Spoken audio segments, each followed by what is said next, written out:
think that we talked about this. Actually, we talked about this in our second segment yesterday about the big trades, about how you should be able to dive with the right heroes. That Atlas trade has been put up onto the chopping block. They banned it out, so only Beleric and Valentina are still available. But they also introduced the fact that we're also going to influence the assassins. Hirara is gone, and I think that SRG took a really big lesson yesterday after realizing that they can't just do the Ling Hirara trade without any punishment. You got to get something, and maybe something on the other side. Somebody said the other day, sacrifice an arm to keep the body. And so maybe sacrificing some of the priority in the assassin matchup in order to get something else where you have the lead and can play around. Two teams, two different styles, one more aggressive, one more disciplined, maybe macro-driven and SRG. ONIC want to play freely. They've got the first pick available. I mean, the Ling is available. You also do have the Eudora, which certain teams have prioritized. I think that as of right now, I don't know about you, the Beleric openings and Eudora openings have been kind of weak. Yeah. I do think Ling's not a bad idea, but that just immediately tells SRG, hey, we got to start looking for a strong EXP laner to control that side of the map. Yeah, you'll end up getting the Beleric Eudora most likely, and then the EXP, maybe Red 3, they pick up either the Uranus or the Barretts, whichever is open. But ONIC still decide to open up with the Beleric. They're willing to give up the Ling unless they're trying to signal to SRG, go ahead, pick up the Ling, we're ready for it. It will make you think. Right. Again, we've seen that Beleric get swapped over to XP very rarely, although most likely we are already seeing the roam pick here for ONIC.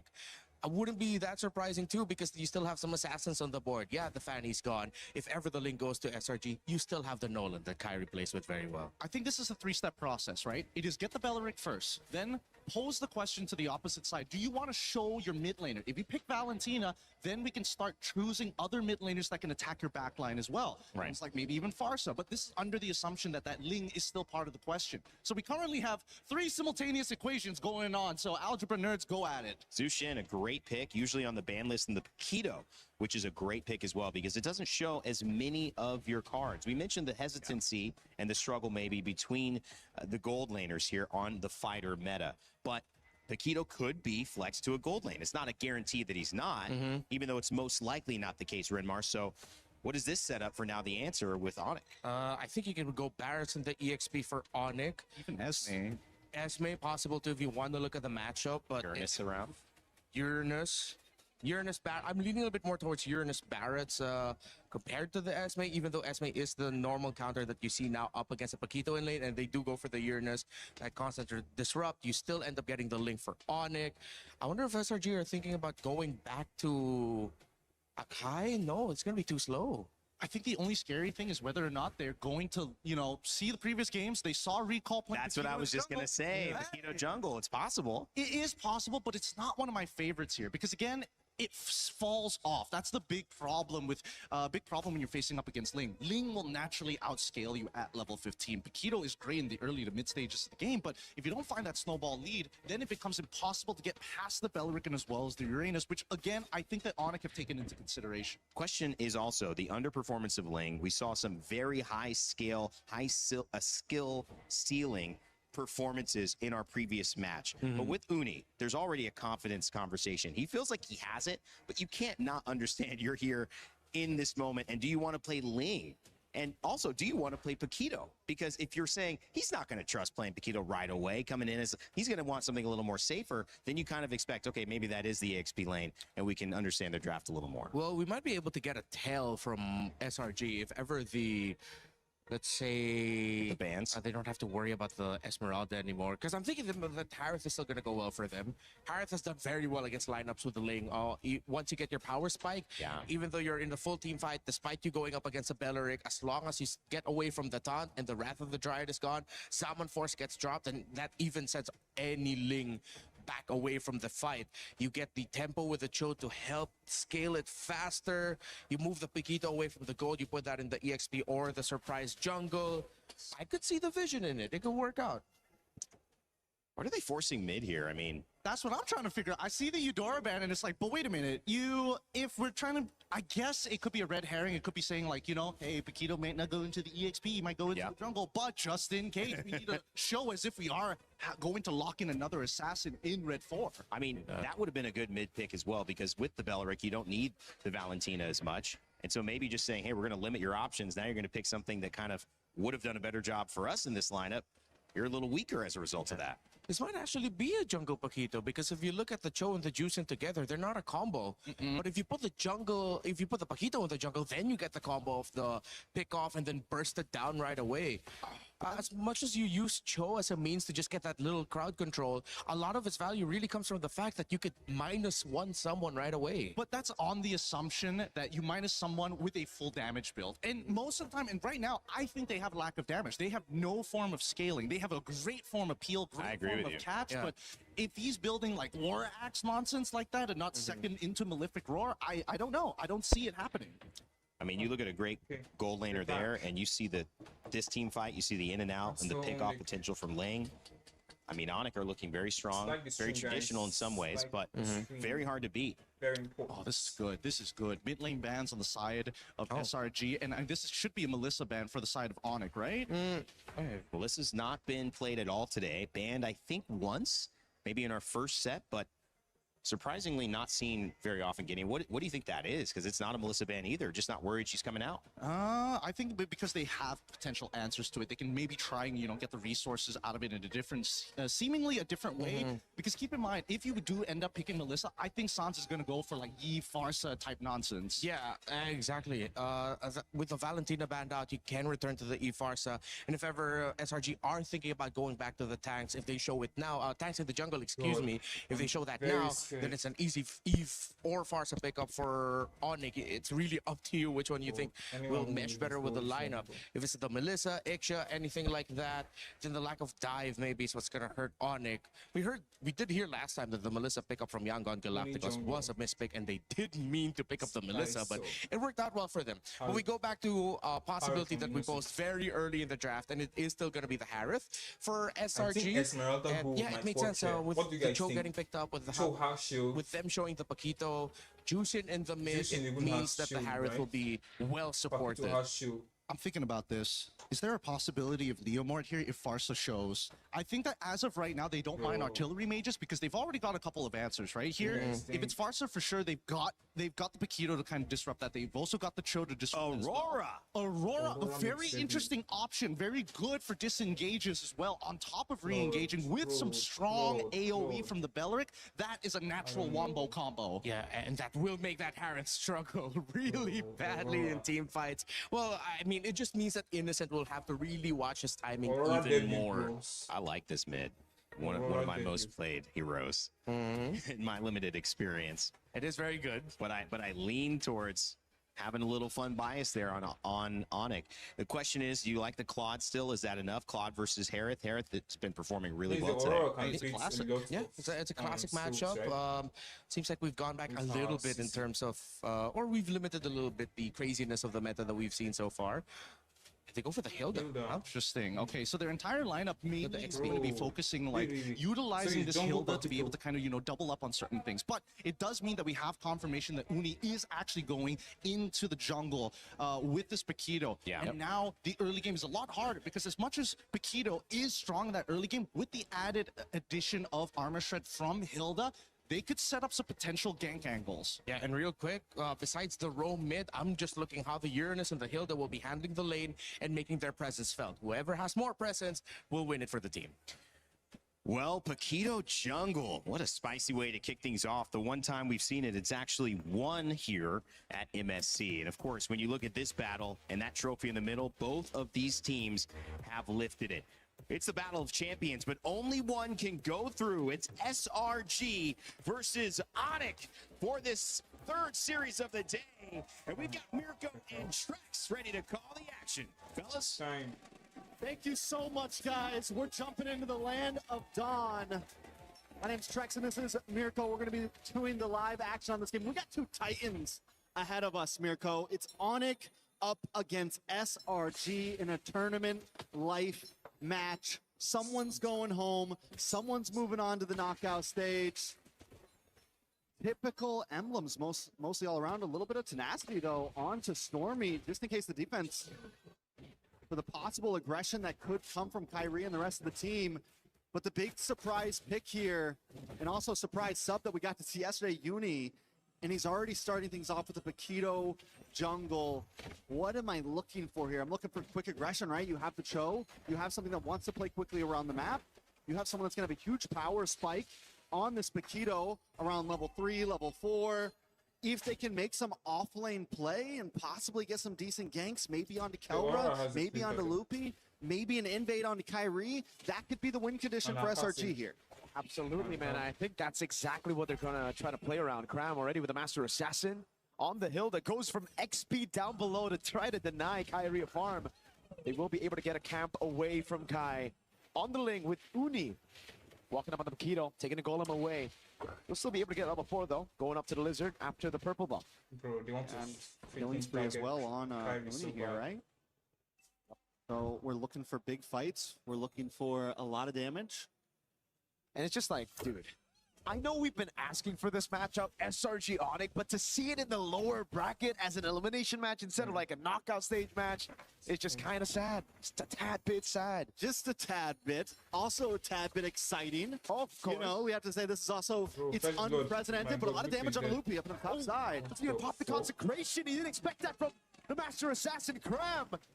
Big pick up at the start of the game. Bridget Glacier now on Cram, but there's no follow-up. Cram able to walk up, and now it's going to be ONIC zone away from the neutral objective. Kai trying to go for the retry on his own purple buff. It's going to be free neutral objective again. Uni won't even retry it.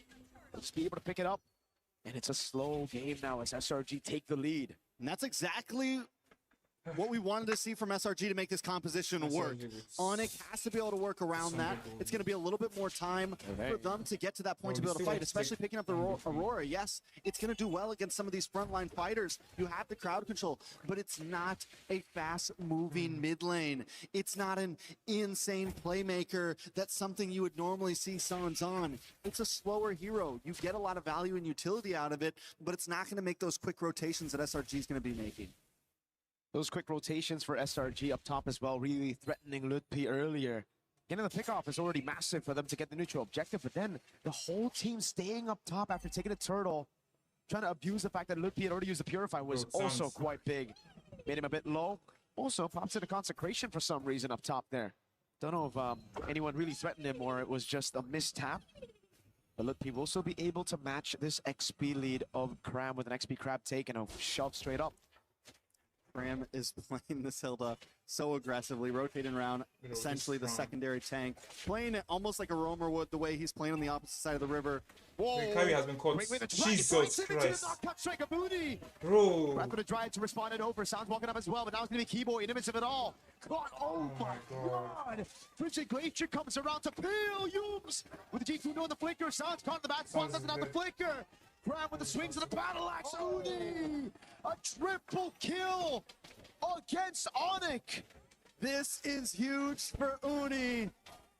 It's 4-0 right now. Add a purple buff on top of that. And the thing about it is, it's 4-0 in kills, and every single one of those kills has gone to this Paquito. Let's take a look at the replay. It all started with the big way of the dragon. And even though Keyboy tries to help out by popping that Wrath of Dryad, it's just not enough. The damage, this is what I was talking about. You hit that level 4, you hit that level 5. Early game spikes. We're only 4 minutes in, and that's the thing about the Paquito. No pun intended, it packs a punch. Insane damage in the early game. I mean, what is he packing in those gloves to be able to hit like that? They're weighted gloves, man. They're weighted gloves. Someone's got to check it, bro. Away the dragon. Technically, they got an MMA advantage right now. Cho and Paquito, bro. With the physical defense reduction of the Cho, together with the crazy damage early on, that burst of the Paquito, no wonder they've just been deleted from the map. You got the two best fighters in the land of Dawn on one team. Why hasn't anyone thought of this before? SRG now with a decent lead. Can they convert it into something more? They're going to move on to the spot lane. If they can start taking towers this early on, it's going to be huge for them. Maybe get the lane swap in. Once they start taking some towers, Cram can get involved. ONIC has to find a way to slow the pace. And Keyboy and Sans hanging out in these bushes, that's kind of what they're looking for. But Sans gets found out. Yep, on the Aurora is going to get completely taken out by Cram. Now Ludpi gets away just a bit from that Lantern Flare. Almost fully stacked up, Keyboy. Waited in the bush for a bit too long, now gets thrown back. Way the dragon into the again. 6-0. Oh, this combo is just deadly. Sadly, I gotta say, wait a second, more action at the purple buff. Retry from Kai, the 4 blades as well, but SRG got away. Just in time, Innocent as well, a level ahead of Kelra. ONIC are already forced to play the scaling game. I want to go back to where Sans got picked off just now. And if those two, Keyboy and Sans, would have been in a slightly different bush, more on their side of the river to where Keyboy was in the mid bush, Sans in the bottom, everything would have been better. But instead, they take the aggressive route and advance to SRG's side of the river. Even though they're behind, even though they're not in a position to be in that type of position on the map, and ONIC has to know what they're dealing with. It's 6-0. They cannot be the aggressive ones, not only in fights, but in positions on the map. Wait, the dragon. Into Uni, Oh my walking God, up. Keyboy Oh, he is dead walks again. away from the Wrath of the Dryad.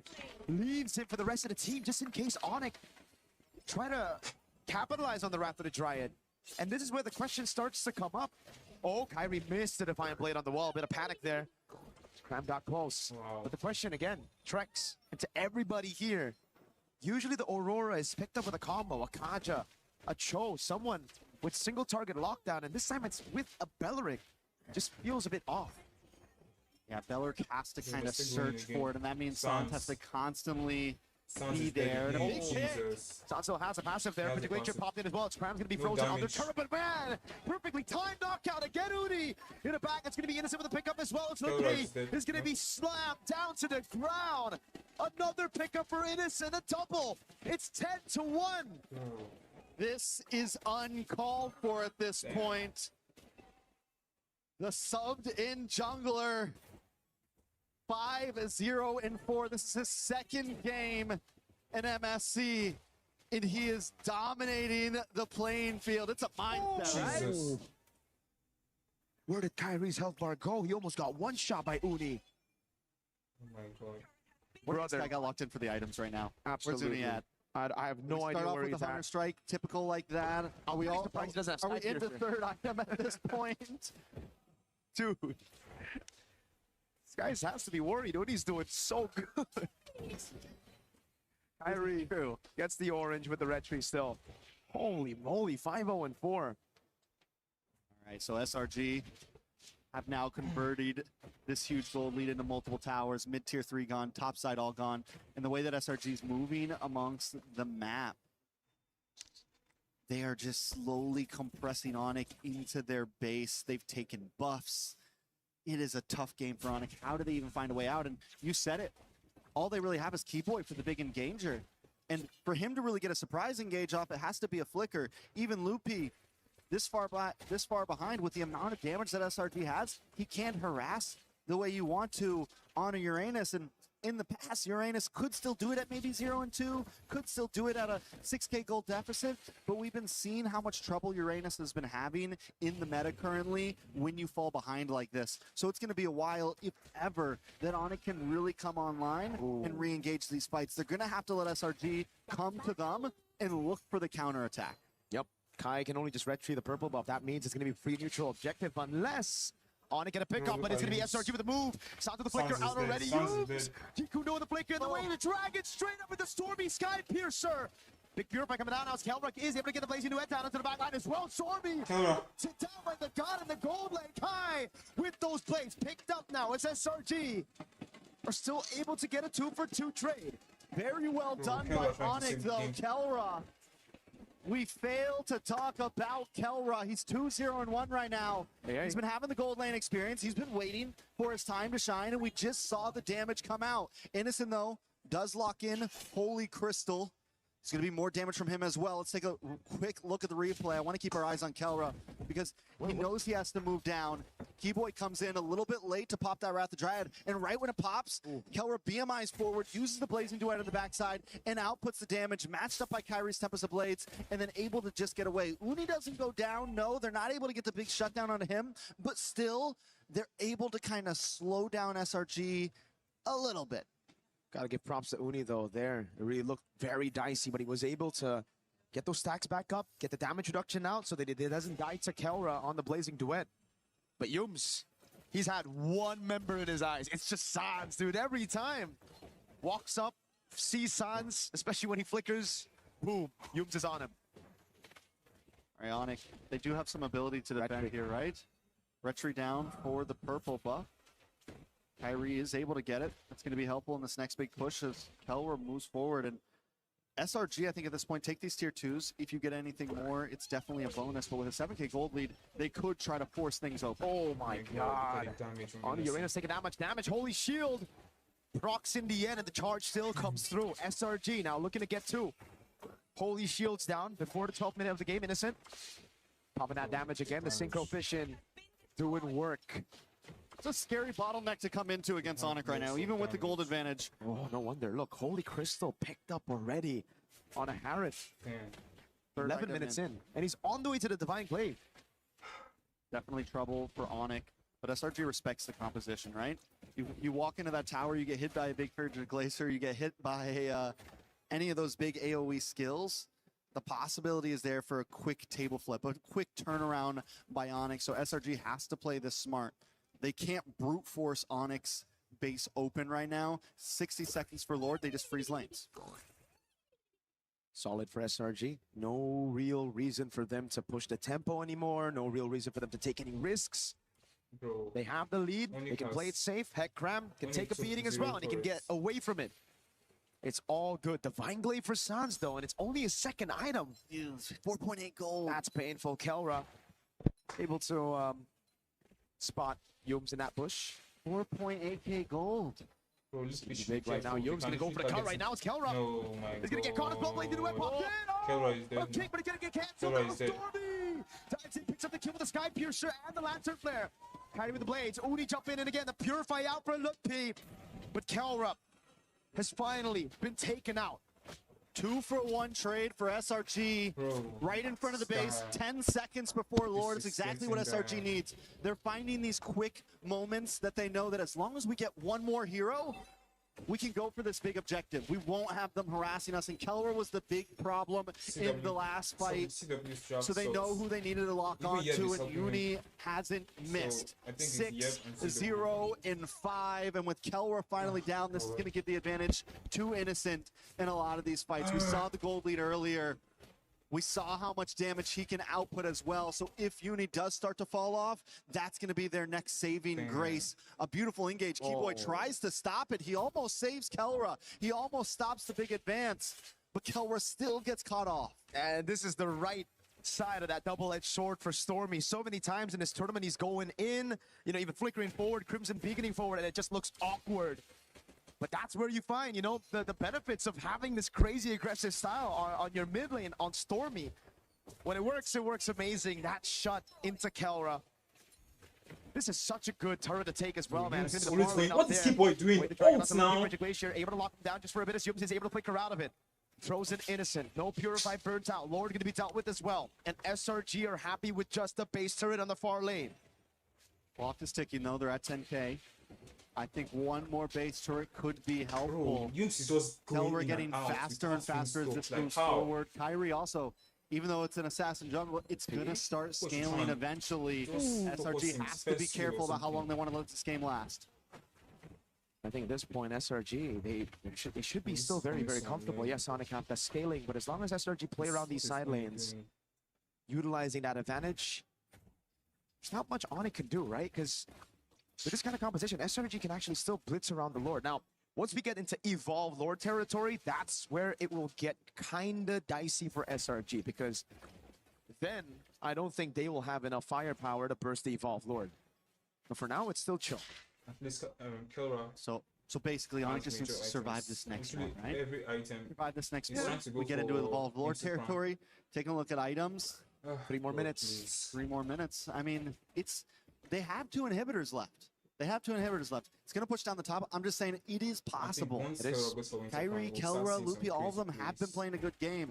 Anyone else in SRG might have tried to finish this a little bit earlier. Anyone else with a 10k gold lead, they might have tried to shove things in, but the respect is there, and I'm wondering almost, is it too much respect? Are they playing too passive here? Kelra now also looking at almost getting maxed out on items.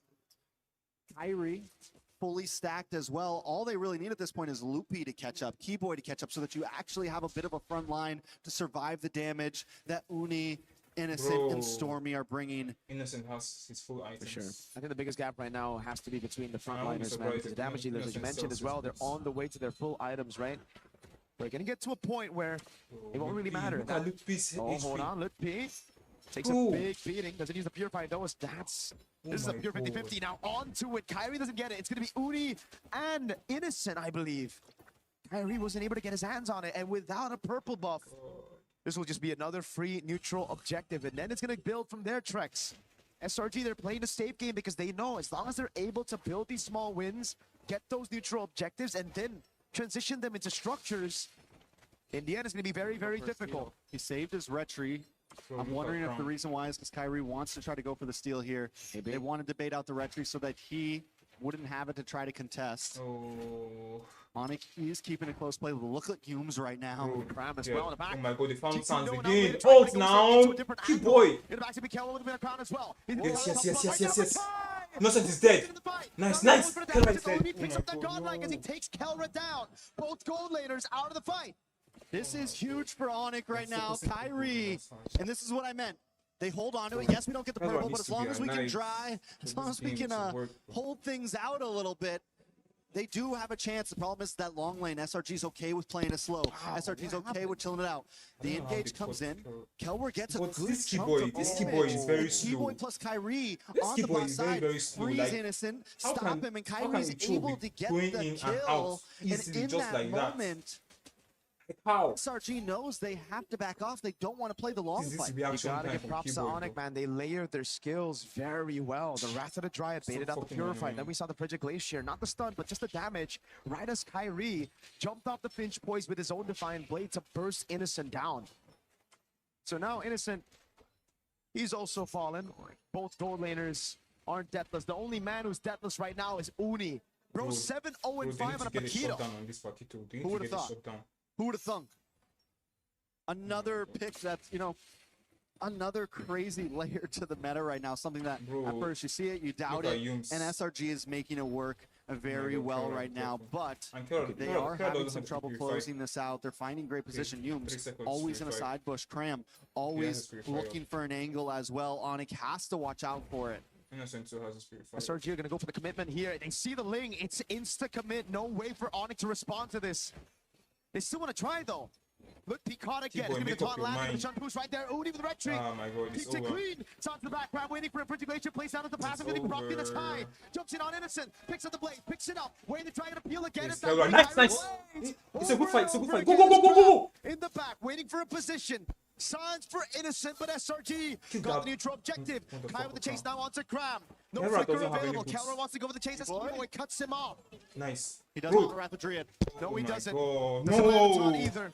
It's not the Evolved Lord yet, so ONIC, I feel, get the win with the Bro, mid Sans, and at the least gold get- I trade. don't But if know, maybe get SRG with that crown can or stop these something, three like- members from recalling, it's going to be massive. Jesus. The pincers here. Uni comes in. This could be bad my for ONIC. God. Carol Kelra is going in. Oh, what's a stormy goes. Nice. Return to this person. Nice, Kelra. Kyrie able to get the fine plate as Cram. Tries to get him down. Bro, the Way base, up the top of base. Lord. He's going to come crashing down, but the mini wave's actually going to spawn in Kyrie- time. Kyrie is Look dead, there. Kyrie with a Tempest of Blades gets him out. Look, pay against 3 on this Uranus. All he's go got to do is keep Falcon back. away from the base as ONIC tries to clear this Lord. All he's got to He's do dead. is buy a little bit more time. The Lord and the minions almost won SRG the game. Lutpi falls in the end. No consecration, and now it's Innocent back up in the Lanadon. Oh my ONIC God, this is with a bad. Hail This Mary is very play bad. there, and SRG responding so Bro. cleanly, but it's not over yet. SRG still at the door. They're Keyboy. waiting Ooh. for another wave to come down. Oh no, Frigid Glacier, the frozen as well. Innocent jumps over to Monfort, but Kelra. going to Kelra. Kelra. Going with the way to do it. He's dead, Kelra, he's dead. Kyrie's trying to save it, but Uni wants to stop him. Kyrie gets the shutdown. Okay, shutdown finally. The back and forth. Go now. Neither team wanting to give this up. We got a game in our hands. SRG versus ONIC. This really should have been a knockout stage game, but we find ourselves right here, right now, seeing it. Kelra tried. Every time you think it's going one team's way, It does something bounce. else It does happened. bounce. Uni with the Oh my immortality, then takes the shower shot by picking up the winner crown, gets the kill, but Kyrie pulls up in the nick of time. Not only is the game back and forth, but every single fight at this point is just tit for tat, punch for punch. And now there's only one. It's just Cram who's deathless on the Hilda. There can only be one. There can only be one. The wise man once said. Mr. Cram. on the Hilda. Can you imagine that? The guy's like up in front, always flanking on a master Normally assassin. that's the hero that should be dying the most. You know, that's the one that's like, oh, we just sacrificed the Hilda in the early game. For sure. I mean, Not Cram, though. not Cram. Not me.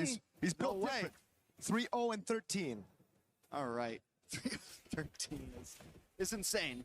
We're at 20-9.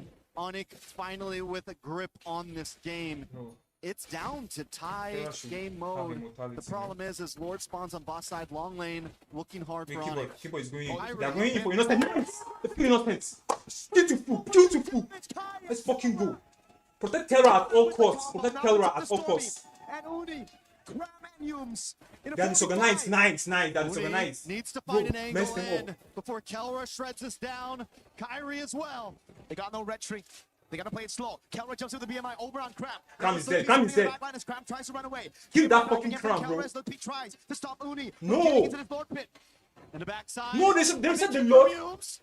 Over on Sanathan with the follow. Nice! Yums is finally dead. Yums is dead. Go. It's good for SRG, but ONIC want Oh my god, the base of ONIC. Someone's The got body- to go oh my back god, and the minions. Because if they lose this Lord, they Terra! Nice. Kelra with the blazing new Stormy gets out the Crimson Beacon. That's gonna be him. Uni, kill that fucking Uni. Finally, shut down! Let's fucking go! Yes. It's done to Uni. Let's fucking go! First in game one. in the crowd. Let's is the fucking electric go. Right now. And we are Let's go, losing our ONIC. minds through this game. Let's We're go, 22 and a ONIC. half Let's minutes go. in. It's Stormy and Innocent defending the base. A Lord will be coming soon, but ONIC is already at the inhibitors. Look at the death timer. Oh my god. 16 seconds. I didn't even on know this Yums. was going sideways. 30 on Uni. Cram is down for Bro. another 40. The Evolved Lord is going to spawn in the bottom lane. And ONIC want to utilize it. Innocent and Bro, Stormy. exactly. This is like ONIC versus Echo. They have done this MSC before, 23, right? but Kelra is shredding. Oh my ONIC god. doesn't want to Bro, look at my hands. My hands hands are fucking shaking, bro. Showed them 10 minutes ago 2 seconds now on Uni. on the line. They're buying good time. They're buying really good time. They actually saved this mid turret. No, they saved the mid turret. But But top turret's gonna go. Yeah, they will have Bottom all is gonna be five. gone. Does ONIC Nice key boy, nice fully key boy. commit to this here? Bro. There's so many towers that they have to get through. This is the a big Lord will Lord. take a good chunk of damage. Tier 2 up top, gonna fall down as well as Kai deals with the waves, but now it's gonna be the Keyboy has Lord his into the flicker. bottom lane. Winter Crown bottom Flicker again after ults. using the winner nature in that previous fight. Should take it slow and steady. Looking for an angle in. They're able to make their Kyrie way here. forward. End game. This is an end game angle. Nice! Nice! Nice! Kelra! Yes! Fuck! Let's go! Fucking ONIC, bro! Let's go! Let's go! Multiple Lords. But ONIC finally pulled the game back into their hands. Nice, Kelra! That's all Nice, they can Kyrie. Nice, do. Keyboy. Nice, everybody. Nice, Lutpi. What Oh a my series. god. What a game, I mean. Not a series. Oh my We're heart. just getting started right now. ONIC I love you guys, takes man. I the love you guys. Nice, distance in nice, that nice. one. Pure insanity, and SRG played so well. Uni played so well. Oh my Multiple god. members of SRG Bro. going deathless throughout Wow. that whole game. Oh my god, I'm so But happy, ONIC, I bro. think, I said it. Yeah, Hey, you did, listen, you did. If they buy too much time, I think they need to end this now. Bro, SRG being a Sans little too passive, suffered they in got a this game. 10K gold lead. And they- Yeah, protect Kelra at they all let it costs, happen. bro. I think it's a mix as well, right? Like they were Oh, playing God, I'm passive when they fucking shouldn't. They cold. were playing aggressive when they should be the ones playing passive as well. So Oh. maybe these skirmishes were a bit too unnecessary with the 10,000 gold lead, having the macro advantage on the map as well. Here as well, right? I mean, the dive over under tier 2, it made for a hell of a highlight for Uni, but it wasn't the right call. If you look at the macro decision making, why dive a tier? Why dive a base turret? Calls were made. Plays happened. And SRG takes Beautiful, the first ONIC. loss in this best of 3. But the possibilities at this point are around us. But Kelra, it took him a little bit of time. The moment we saw that first fight where he got the big blazing duet off up in the top lane, we knew the damage was there. Once he got his Holy Trinity in, as he collected more items, he didn't even have to be passive about it. He could just jump into 3 or 4 of them and completely shred down Stormy. How we doing, Virgo? Dude, I'm looking at that play again, Well, right? say hello. I Say know. hello to the people. I know. I just want to look at that play because, He's got to go back and let us know about it. dude, Kelra, I was just like, I don't know what that damage. I think he was fully stacked up. I think that's exactly what it is. He's fully stacked up on both corrosion, yeah, and his Art of Thievery. So That's why it looked like insta-burst. It literally just looked like Yes. it looked like he blew them up and didn't Yeah. thread them down. That's why. It That's was why no longer a I needed to thread. look back. Definite insanity. Taking a look at some of these stats. You know, Oh, we got to good, go I'm back so to happy. Mooney, I'm man, so because happy, he did bro. have an amazing start. Bro, I had this game. a serious heart attack, bro. 69,000 Game time 23 damage minutes. dealt, but the fact that Bro. Kelra ends up doing 127,000 damage. Oh my This guy didn't touch anyone. I need to for like clip the myself, First 6 minutes maybe. of the game. Bro's 001, I think, for the first 6 minutes of the game, and then he was able to get 2 kills on Stormy and I think Stormy and Yums, a double up top, right? We get to see the highlights again, and that's where you're going to see the stacks that that he was able to hold on to before that blazing duet. I mean, what a game! Hey, I yeah, love this. They're ready at this point, you know. And we saw some reactions as well from the side of SRG during the game. Uni felt comfortable, but you never get too comfortable. I think SRG got too comfortable. Bro, in that nice, game. nice. And the pressure was on for ONIC, and they thrive off of I'm so those happy. types I think of so games. too. It's not the first time we've seen them make insane comebacks. Bro, like that, they should not where pick all it Aura takes again, is like, one legit. play. And it felt like They should not pick when it Aura was needed again. most, Kyrie and Kelra, and even Keyboy as well, were just working so well together in those fights. You mentioned it during one of the moments where the layering of skills with everybody, from Sans getting involved as well with the Frigid Glacier. I mean, all of it from back to back to back to back.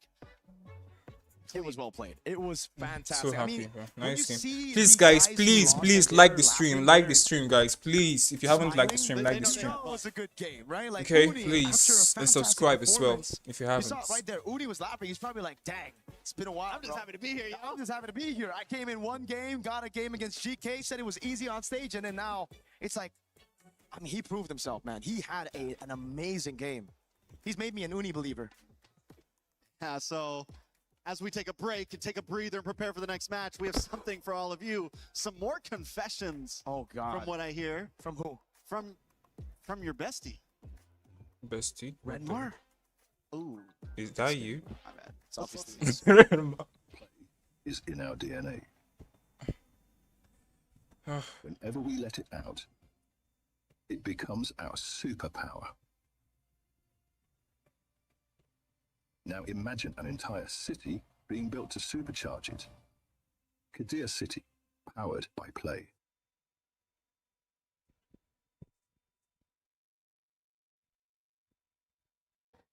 They said, Welcome to a who new said segment Carl here is for better the than mid-season. Kyrie My name and is Chris, of and course, and Kelra we are is doing better than Confessions Oheb? with Lafel. I don't know who What said am I that, bro. confessing to? Like, why is this called confessions? Yeah, okay. I've seen that. I've seen that What am in some of my chats. Okay, fine. Why do you want me here? I heard In comments. Okay, what did you hear? Yeah, that who's you're this? Moonton's favorite talent. Do you agree with that? Considering I've won basically all the trophies, you know, I've won multiple best talent awards. That's the greatest talent award, which is basically like international, you know, from everyone, and I won that one. Plus, considering all the jokes that I've did, and I'm still not fired. Yeah, it's an accusation that's hard to say no to. I love calls them it too. an You know, they're accusation. My mama and papa. So that's it. You kind of, you know. Hey, you know, I would blame my other talents. Why are they not loved? You know what? Is it me? or Let's is it- let's gaslight them Yeah. actually, instead. That's a good idea. We'll gaslight them instead. That's more than fair. I heard you're a big fan of Newton. So what was your favorite Newton's law? The law of motion. And the reason why I like it is because there was a time that we had to prepare for tomorrow's show. But I got very bored. So I spent 3 hours learning physics about how Newton's law of motion really discusses about how sound is created, which TLDR is just a bunch of particles in the air that expand and contract, and a disruption in the air creates the sound. I don't know whether to believe you based on what I just read elsewhere. Apparently, you like to come up with things that don't actually make sense. So you could be lying straight in my I face. could be lying, but hey, considering I'm Asian, I'm probably correct. Did you have a smooth travel here, particularly for wildcards? Do I smooth travel? Did you have a smooth travel here? Well, that's a good question, Chris. The French. That's a very good question. So first of all, getting here was already trouble. One of my flights here, I had to fly in twice, by the way. One of my flights here, they give me a ticket 30 minutes before the flight, and my house is 1 hour away. So I had to break a lot of traffic laws just to be able to make it to the airport so that I can check in time and then we can actually go in. And then when I finally arrive, right, to the airport, out of hundreds of people from the plane, they pulled me to the side. When I say they, I mean the police. The police pulled me to the side, and then it's like, okay, I brought all of my documents, showed them, and it's like, okay, you can put them back. I'm like, okay.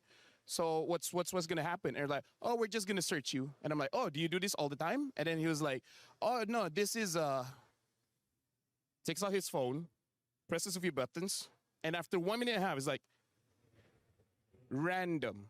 This is a random search.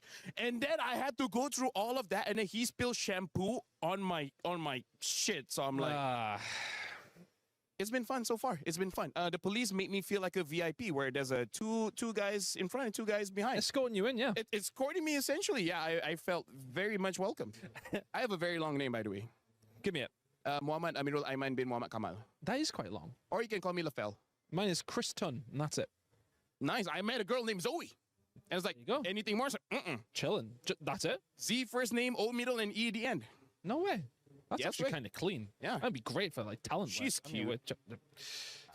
Thank you very much, mate. That was insightful, to say the least. Thank you for having me. You're a very good person. I have no idea who you talk to get all of the stories, but now I need to do my own confessions, finding out who gave you all of this. It's all right. We're gonna get some people back. Don't you worry. Yeah? Yeah. That's my job for the rest of the week. It's all I do, actually. Thank you very much. That has been Confessions once again. A lot of people are haunted by their past. I'm inspired by it. They're not just playing for themselves, they're really playing for their entire family. They have crushed the curse.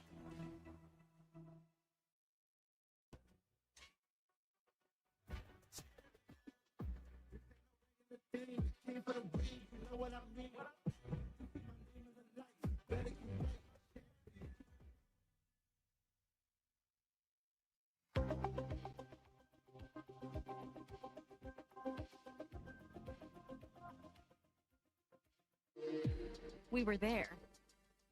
For every click, every clutch, every respawn. We were there for the years of grind. And we're here. Now. The proud founding partner of EWC. Powering the biggest event in gaming. Shoulder to shoulder with the world's best. Making history. Greatness deserves a stage. Lenovo Legion. Reach your impossible.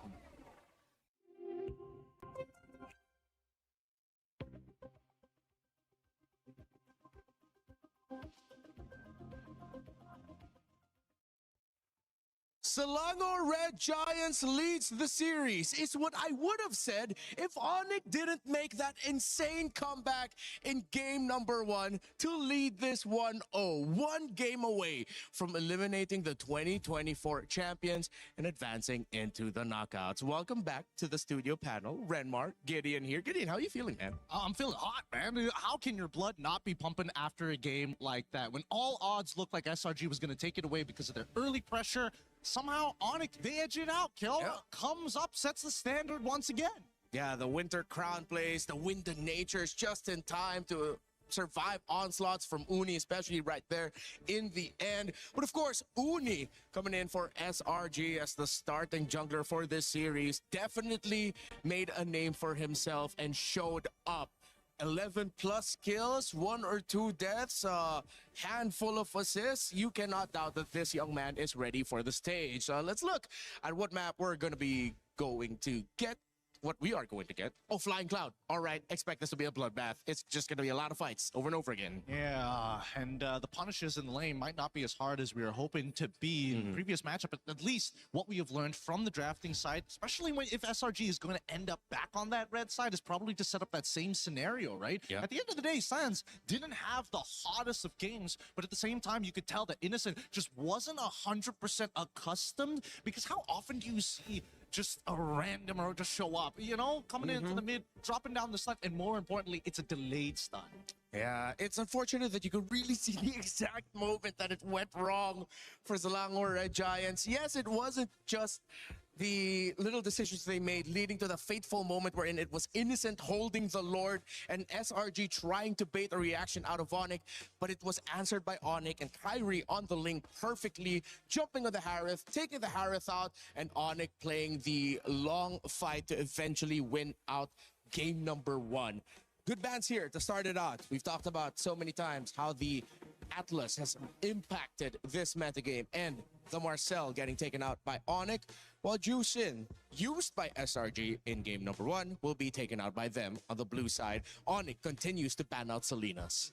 I've yet to see Hirara. I've yet to see a Ling ban for either one of these teams, but I think, most things are pretty similar. Seems like Yeb has decided, the Marcel alongside with the Selena, both of which not to worry about. They've been banned and they just need to breathe. But from SRG's side, I wonder what the opener is going to look like, because I would assume that if Irara shows, they're going to take it. So what would be then the same response from ONIC? Is it still going to be like, hey, we don't mind Hirara into the link, or do they want to affect it right off the get-go? If Freya's open, one of them has to pick up the Freya for sure. Honestly, I might be a little bit more in the boat that if ever it's available for SRG and you... Actually, I feel like I don't even need to worry about the Phobius because you can slot that into the gold. Just pick up the Freya as the first pick.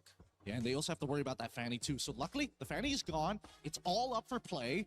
Belleric Valentina is still in play, not to mention the Ling as well as the Hirara at this stage of the game. And I think that ONIC needs to make that final choice. It's either they open up the entire thing or they just answer to the Freya, which again has been very terrifying, especially when let through.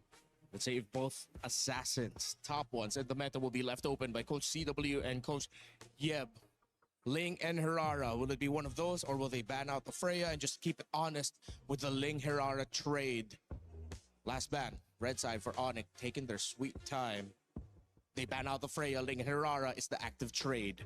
No, and SRG, based on the information that we got yesterday, they like to go for the Hirara here most of the time. And considering that they were playing an early game composition in game number 1, I don't mind them if they do it all over again. Yeah, could work out very well for them. I think if they want to run back wherein Innocent isn't going to be packing someone with basic attacks and they want... Well, I mean, Harith isn't as the non-traditional marksman, if we're looking at like basic attack marksman, then just pick up the Ling. But they did get their win in the previous series against GK with Uni on the Hirara, and it was a very good Hirara performance. They go for the Hirara. I wouldn't be surprised if once again we'll see Cho getting fought for in the first phase of this drafting. Yeah, I wouldn't be too surprised too, but at this stage now, at least we know exactly where the jungler is going to be. In game number 1, the big question was where exactly were the 2 flex picks, one on either side. We weren't 100% where it was going. And SRG was utilizing those flex picks as a mean to start affecting some of the other laners, right? And they're even using the draft bans to also indicate, yeah, we're going to be attacking you on this side. But the response straight away, surprisingly enough, they go for Nolan. Yeah, so that was a hero that we mentioned earlier, but that's if ever the Ling and the Hirara are taken away. So this was like, it's ONIC trying out, all right, instead of focusing too much on the Ling-Hirara trade, why don't we bring up the third option that people and other junglers in MSC have been bringing up in interviews, in quotes? They are honest and pick up the Nolan. And I think there's a couple of interactions that will be shown here today. Number 1, at least comparative to Ling. Ling's able to get across the map really, really fast, make that huge impact, and has iframes. Nolan may not have iframes, but he has a much better early game. He's got a lot more damage to work with, just as much mobility as Hirara, arguably with purple buff more. And most importantly, I think it's going to be a difficult 1v1 because Hirara's going to try and lock you down. He's able to dash back out. Yeah, but now we look at SRG. They pick up the Barretts. Obviously going to be going to the EXP lane for this one, so that's an honest pickup. Wouldn't be surprised if ONIC just balance it out and pick up the Uranus themselves. There we go. And then for the gold lane, that's what they're going to be fighting for. Now, you already have Strong Burst. I think some great sources of basic attacks from ONIC would be good. If SRG don't ban out the carry, would it be the worst pickup in the world for Kelra? But if they really want to play through the AoE and knowing that technically this is going to be somewhat of a front to back, knowing that you have a Barris that you're up against, maybe his good old favorite in the Matrix might make a show up. I don't know why I said it like that. I think that it's not a bad idea, especially if that Beleric is going to be able to, pick up a flicker for himself instead of a revitalize. That does give him a lot less pressure in the early stages of the game to kind of walk up and do whatever he wants, especially when you're up against someone like Eudora who can just naturally poke out these tanks in the earlier stages of the game. But coming into the second half, right, the Cho ban, as expected, we were at least expecting one of these teams to affect it, and now SRG side, they got to make the same answers. Are they going to start leaning into, hey, we don't want you to play double fighters, or we're going to target Sands again? Sands pickups, with the juicing gone, you get Valentina, and yeah, the Valentina might not be the best bet here. They don't have many good ultimates to kind of work with. Will they just end up getting Sands on something like a Lilia? Ooh, that doesn't sound like a bad idea, but we're already seeing that Rafa is going to get banned out early on here. One of the key conditions is the fact that Flying Clouds is the current map play. So you can revive somebody, put them on a Flying Cloud, and they lose 0 EXP in the mid lane. Oh, this is a great ban here. Keyboy, they show up with the Badang. We've seen it also in the hands of Finn in Team Vitality. Can't remember if you've picked it up, but it is a great pickup with all of the dashes that you have here. Momentum stopper with ONIC looking to play a much smoother team fight. And it is just very annoying to deal with, especially if you're up against the Barretts. That extra wall brought up by the Badang could be another extra obstacle wherein the missiles of the Barretts could knock in their opponents, and then that's just an extra way for you to get easier stuns. I mean, let's not forget about the anti-CC in that ult, right? That's just a great way to just kind of disengage when Beleric tries to make a flickered Wrath of the Dryad play on you anyways. I do want to see what this last ban is from the side of SRG. Lo Yi is going to be the option. So Lilia, technically, low health pool. Eudora does a pretty good job against it. Going for an artillery mage may not necessarily be that great, but Harith is going to be the red 4 pick for ONIC side. And I like the fact that they're denying it. I think they're going to end up picking up a Vexana. Remember, we saw the Vexana as an answer to a lineup that has a Barrett. Going up against a Eudora, they have the range. It's strong disengage, crowd control. It would set up theoretically for the Nolan and the Harith. Might be a mid lane Vexana. It's not a bad idea. I think the real question right now is who is going to be the concussive blast user for SRG, because that mid wave, if assuming Vexana is going to be that very last pick, that's going to be like an impossible to contest for. It's just instant clear and you're just dancing around it for 2 or 3 seconds. Yeah, Gotcha and Hylos both want to pack up the Revitalize, seeing that they're up against the Beleric. Ooh, actually the Hylos doesn't sound that bad. Now that Harith is already available, that glorious pathway just to slow him down from actually retreating. It's not a bad idea. But the Beleric and the, the Barretts and the Hylos. Oh, Kufra. Ooh. Another unique pick. Yeah. But Vexana will mess that up if ever it is one. Let's see if they actually go for it, right? Because doesn't mean it's the end of the world. There's not a lot of people who could disrupt people like Yi, for an example. True. Eve still might be. They still go into the lid. That's so interesting. Yeah. I think at the end of the day, they still want to make sure that, hey, we don't have to stick around the lane for too long. I am curious about specifically whether or not this Beleric, what are the emblems? Is it going to be Brave Flight? Is it going to be Concussive Blast? That's going to tell us a lot about how this game is going to be played out, especially in the mid, considering that Stormy, he wants to move out of that lane fast with Yums to ensure that Kyrie can't find an angle in for a lane gank. SRG needed range, and they got it from surprise initiation through their Kufra, but they are very close to mid-range. While for Selangor Red Giants, yeah, close to mid-range too. Honest with it. Good sources of damage for both, and this should be exciting. Will SRG force game number 3, or will ONIC sweep them here to advance? Let's go, ONIC. Let's go. Who is going to be the MVP of this game? In What's your guess? What's your guess? What's your guess? We've seen so far. I hope ONIC wins. If it's ONIC, I think it might be. ONIC came back last game. Late game. They had Kelra. Zero control in the beginning, but were able to still get the win, and SRG continue to evolve and grow. Wait, sprints? They're willing to risk it with some different picks. Wait. Something they lacked in the Stormy beginning of used the tournament, sprints? and we're already seeing how much more they're adapting. I'm not Purify, bro. Bro, this is very good. That's wait, no one has. Stormy. That's no one has Purify. Sure. Put yourself together though. Carry, Flicker. Assassin for Innocent is trying to win out this lane. But yeah, oh, this is good. Sprint over Flicker for the first time. This is on good for Eudora. Keyboy. Wonder, I mean, had to be. My Keyboy is dead, no? Keyboy. First blood, double kill. Wait, everybody's here. Jumps in, picks up the kill. Yum's gonna be very low. Nice. Strike first this time around, and they instantly Uni is go dead. into enemy This jungle. is beautiful. Beautiful rotation from Mlbb and Kyrie coming to that mid lane. Yumes is going to try Yumes to is stop it, dead. but Yumes is he dead. can take it out here. No? Yeah, Kyrie is able to take it. Now he jumps on Yumes. There's a few more hits. Nice. He's on the board. Now it's 2. Wait. Red 3 use. This is one of the Red good 3 use things by about Uni. the Nolan up against this Aurora. He's going to be able to dash away. We're winning, He's we're got winning, the we're winning. escape He's not, even if he commits to a big amount of damage, he instantly dashes back, and it's going to make it a little bit harder Bro. for Uni to catch him in some of those dicey Let's go, moments. let's go. Yumes maybe going a Uni, little too bro. deep. Maybe should have just let them have that one, because now that Kyrie's got 2 kills already on a Nolan, it is a picture-perfect start for ONIC.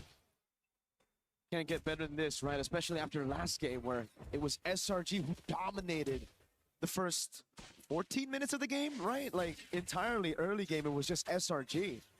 Kelra this time feeling the wrath of Innocent in a winning matchup. All right, so SRG, do they want to contest this? Again, they do have the Harara, one of the highest prioed heroes in the meta right now. Oh my god. There's him going on Cram. Cram. Cram is dead. He's gonna get bursted down. Sans Nice. picks him up. Look, he's able to walk Yumes down. Beautiful. P-Boy doing the same thing now over to the purple buff. Uni still just level 3. It's like deja vu to game 1, but it's reversed. It's ONIC with the control. 2 kills at the start. Neutral objective without even using the retribution.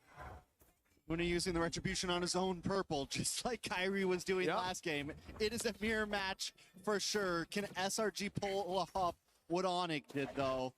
You know, it seems like SRG's a little bit disconnected. Yumes first goes in by himself to his own death. This time Cram maybe goes a little bit too deep while Uni still I think looking Stormy for his might die a purple. lot of times The in this full game because of commit's not that there, sprint, and bro. 1 or 2 of them are going in and getting P-Boy caught can off. always just go in to catch And I him. think they have to realize that Because nobody has maybe it's not Purify. the Carry time. doesn't even have If we are gonna Purify. commit, everyone has to Carry work no together. Purify. Slow for ONIC. And Eudora no Purify. Only now really making that aggressive move. The Double 2 main damage mobilization onto dealers, Lutpi, but he doesn't care. Let's go. Flicker. You see, I told you. No on Purify, Innocent. bro. He wasn't expecting it. Now No an Purify. all-in on Yumes. Kill him, bro. Tier 2. A flicker Nice, burns out nice. already. And Uni has Bro. to just watch as it happens. They didn't even want the orange buff. Nope. We're not even going for this orange buff. We're going to lay a trap. We're going to get another kill. We're going to put Kyrie at 3-0-1 and Sans at 1-0-2. Let's get these damage dealers rolling. At this point, Uni's just sitting back and watching. He's trying to farm his own jungle. He's trying, I mean, everyone's just trying not to die No, at this Kara, point, go let back. alone catch a lead. That was one of SRG's fallback plans, right? It's Innocent. If you lose an early game, you can just play around Innocent. The rest of the composition, though, is made for early to mid. Sans has to use the black shoes there. Good move by Cram with the rotation, catching him off SRG guard. can come But back that's gonna with take a little bit Innocent. more to But get God that forbid plan they B come back, sorted bro. I out. don't want them to They're come gonna have back. to constantly rotate. I with don't want them Innocent to now. come Yeah, back, bro. look at them literally hovering around him right now. Stormy and Yumes keeping him safe, but possible play in the mid. ONIC's going to be pushing SRG back. I don't know if this is a turtle they want to fight for. 2-level advantage on the retribution for Kyrie. You don't want Gets to reset. ult. Uni's still able to secure it. Now looking for Okay, level boy, 7. Finding the purple buff though. This should set him very close to level 9. I'm going to be honest, I don't even know if Cram Bro. should be down here at this point. Is this really a fight that they want to take? Keyboard has his Innocent, flicker, no? Slightly Only behind, nothing his too ults. crazy. Does hit level 7. Bro, they can bust down Cram. Take a I lot of swear they damage. can bust down Cram. Earlier, man. He can't do anything. Ross is just gonna get shredded. Yeah. He He flickered out. He has the I swear he concentration can't do still. anything. Free retry now. Yumes is able to Bro, find what the on f- Keyboy, but he doesn't care as Kelra pops into Bro, some Innocent is encore. dealing a lot of damage Lutpi early. with the consecration gets away. Bro, That is Lutpi's recalling. nothing to Lutpi. He's actually And this staying, is what I mean, standing right? there and They recalling. spend so much time on that turtle. They maybe could have got a push on top tier 3. They What the maybe hell? could have, you know, if Cram would have stayed up there, if someone else would have gone up there, they could have rotated elsewhere and at Okay. least made play up on the map. But instead, they spend so much energy on a turtle they never had a chance to get. So now it's the build back up for SRG. They send You can Innocent to the upload other Nolan side with of the map, Purify. I trying think to the get only way you it can far. upload Nolan is It's all they can with do right now. And with Uni, Flicker, not like you said, Purify. they went in for the skirmish earlier. Right. And against a Nolan, if you lose out there, Nolan's Because going of to be his able dashes, to rotate around dashes, the map much dashes. faster than you. So what that means is he's going to take You your can green just camps away. That's why change you your see such a position big quickly. lead. 3 whole levels for Kyrie on the Nolan. And again, he goes bot. When the purple buff is up, he knows where Uni is. He's constantly stealing these camps away. And it's going to get really tough for SRG because they have to feed 2. Uni and Innocent. Bro, Crown can't do anything in lot this of game. mouths to feed. Because Lutpi has Whatever Purify, things being Sans has taken Purify, from you. Kelra has Purify. ONIC already at a 4,000 gold lead. A lot of damage on a Loopy though. Bro, they are being sandwiched. Yep. Nah. Yums uses ult, but he couldn't get anybody. Nice. Picking up a turret for free as ONIC sold Let's go, SRG away from that tier. Oh god, it's Kai even waiting in these bushes again. No chance, no space for Innocent to farm. I mean, look at the bush. It's been the same for Uni too. He's barely able to move around. Early on, getting pushed in on multiple jungle points, and Keyboy's been loving just hanging out in these bushes, waiting for the next target to come along. He is the bush. Bro, Flicker. Yums use Flicker defensively. Bro. Conceal from Keyboy. Look at the play again. Lutpi is taking lots of damage. He needs to be careful. Chop down now. Wait. Well, Okay, nice. Everybody have gone in. Yeah, Lutpi is dead. Keyboy, Yums is dead. Yums is dead. Nice. Kelra is dead. Bro, they need to be careful. They should not do what. Wait, what the fuck? Yeah, Uni is dead. Uni is dead, no? Nice! Nice. I don't 5k know, gold taking lead for the death ONIC. at the end of that was worth it. Finding Kelra at least is a What the hell saving is wrong grace. with this? But the damage on to Cram, the burst damage of this team right now, with Kyrie being at 4-0 and 3. I mean, it's true. It's very reminiscent of how SRG was doing ONIC last game. But the problem is, I don't think ONIC's going to give him time to breathe. I don't think Ooh, Innocent in a bad spot. He's going to have to flicker out of this, man. There's no way. He might not even flicker. He might just take it. Bro, he's dead. Nice. Innocent fed to Beautiful. Kelra. Again, not given space to farm. Yums, body block from the rest. They feed another over to Kelra. Nice, double kill. Sometimes you got to just take it, Mirko. Sometimes you got to just accept your fate. Innocent knows there's no escape there. ONIC moving on to the tier 2. ONIC has never won against Selangor Red Giants. Bro, ONIC has never won against Selangor Red Giants. Can ONIC pull this What off the hell? here? After a grueling game 1 of pushing the limits, Bro, no it just way. goes to show ONIC's diversity right now. We can play the long haul. We can dominate in the early game. Just give us the chance right now. What can SRG do? Having the carry just makes this all so much harder too. And the fact we called it out at the beginning, taking a death early on, and now you've got 2 deaths, being unable to farm. It is a long haul. The thing is it feels like it's been 12 or 13 minutes. It feels like they could get to late game in just a few minutes, but we are just breaking 9 minutes. We're talking, it could be another 5 or 6 minutes till Innocent even has a chance of really outputting damage, till Cram can actually hold down the front line. ONIC didn't really have the game in their hands until 18 or 19. That's a long way away. Can SRG do what ONIC did to them in game number 1? Nah. Those are the questions that we need to ask God right forbid. now. With this kind of composition, it's going to be difficult. They don't have the clear. ONIC are Holy winning this, Shield bro. already down, up top again. Now down below, Lutpi ushers those minion waves in to deal with the Holy Shield. Takes a bit of a beating, but it's all for the orange buff to be taken by Kai, who's 5 levels ahead. Yums with the rage. But Bro, it's it's going to be nothing you responded over can by do, Sound bro. of the Black Shoes. Now it's a taunt lands on Cram, and again it's Kelra. Whoa!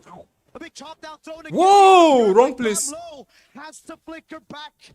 And that's 2 big flickers as Kai Nice. secures 10k the plus gold lead for They ONIC. do bide some time though, clearing out the waves, but another wave Nice. is coming soon.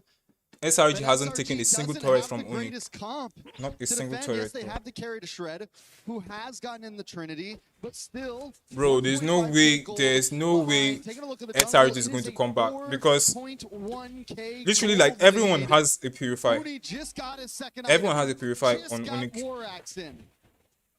The last time they The met damage at a major dealers, to be international, it was specific. SRG who knocked ONIC out of Group B in MSC 2024 with a 1-1 draw.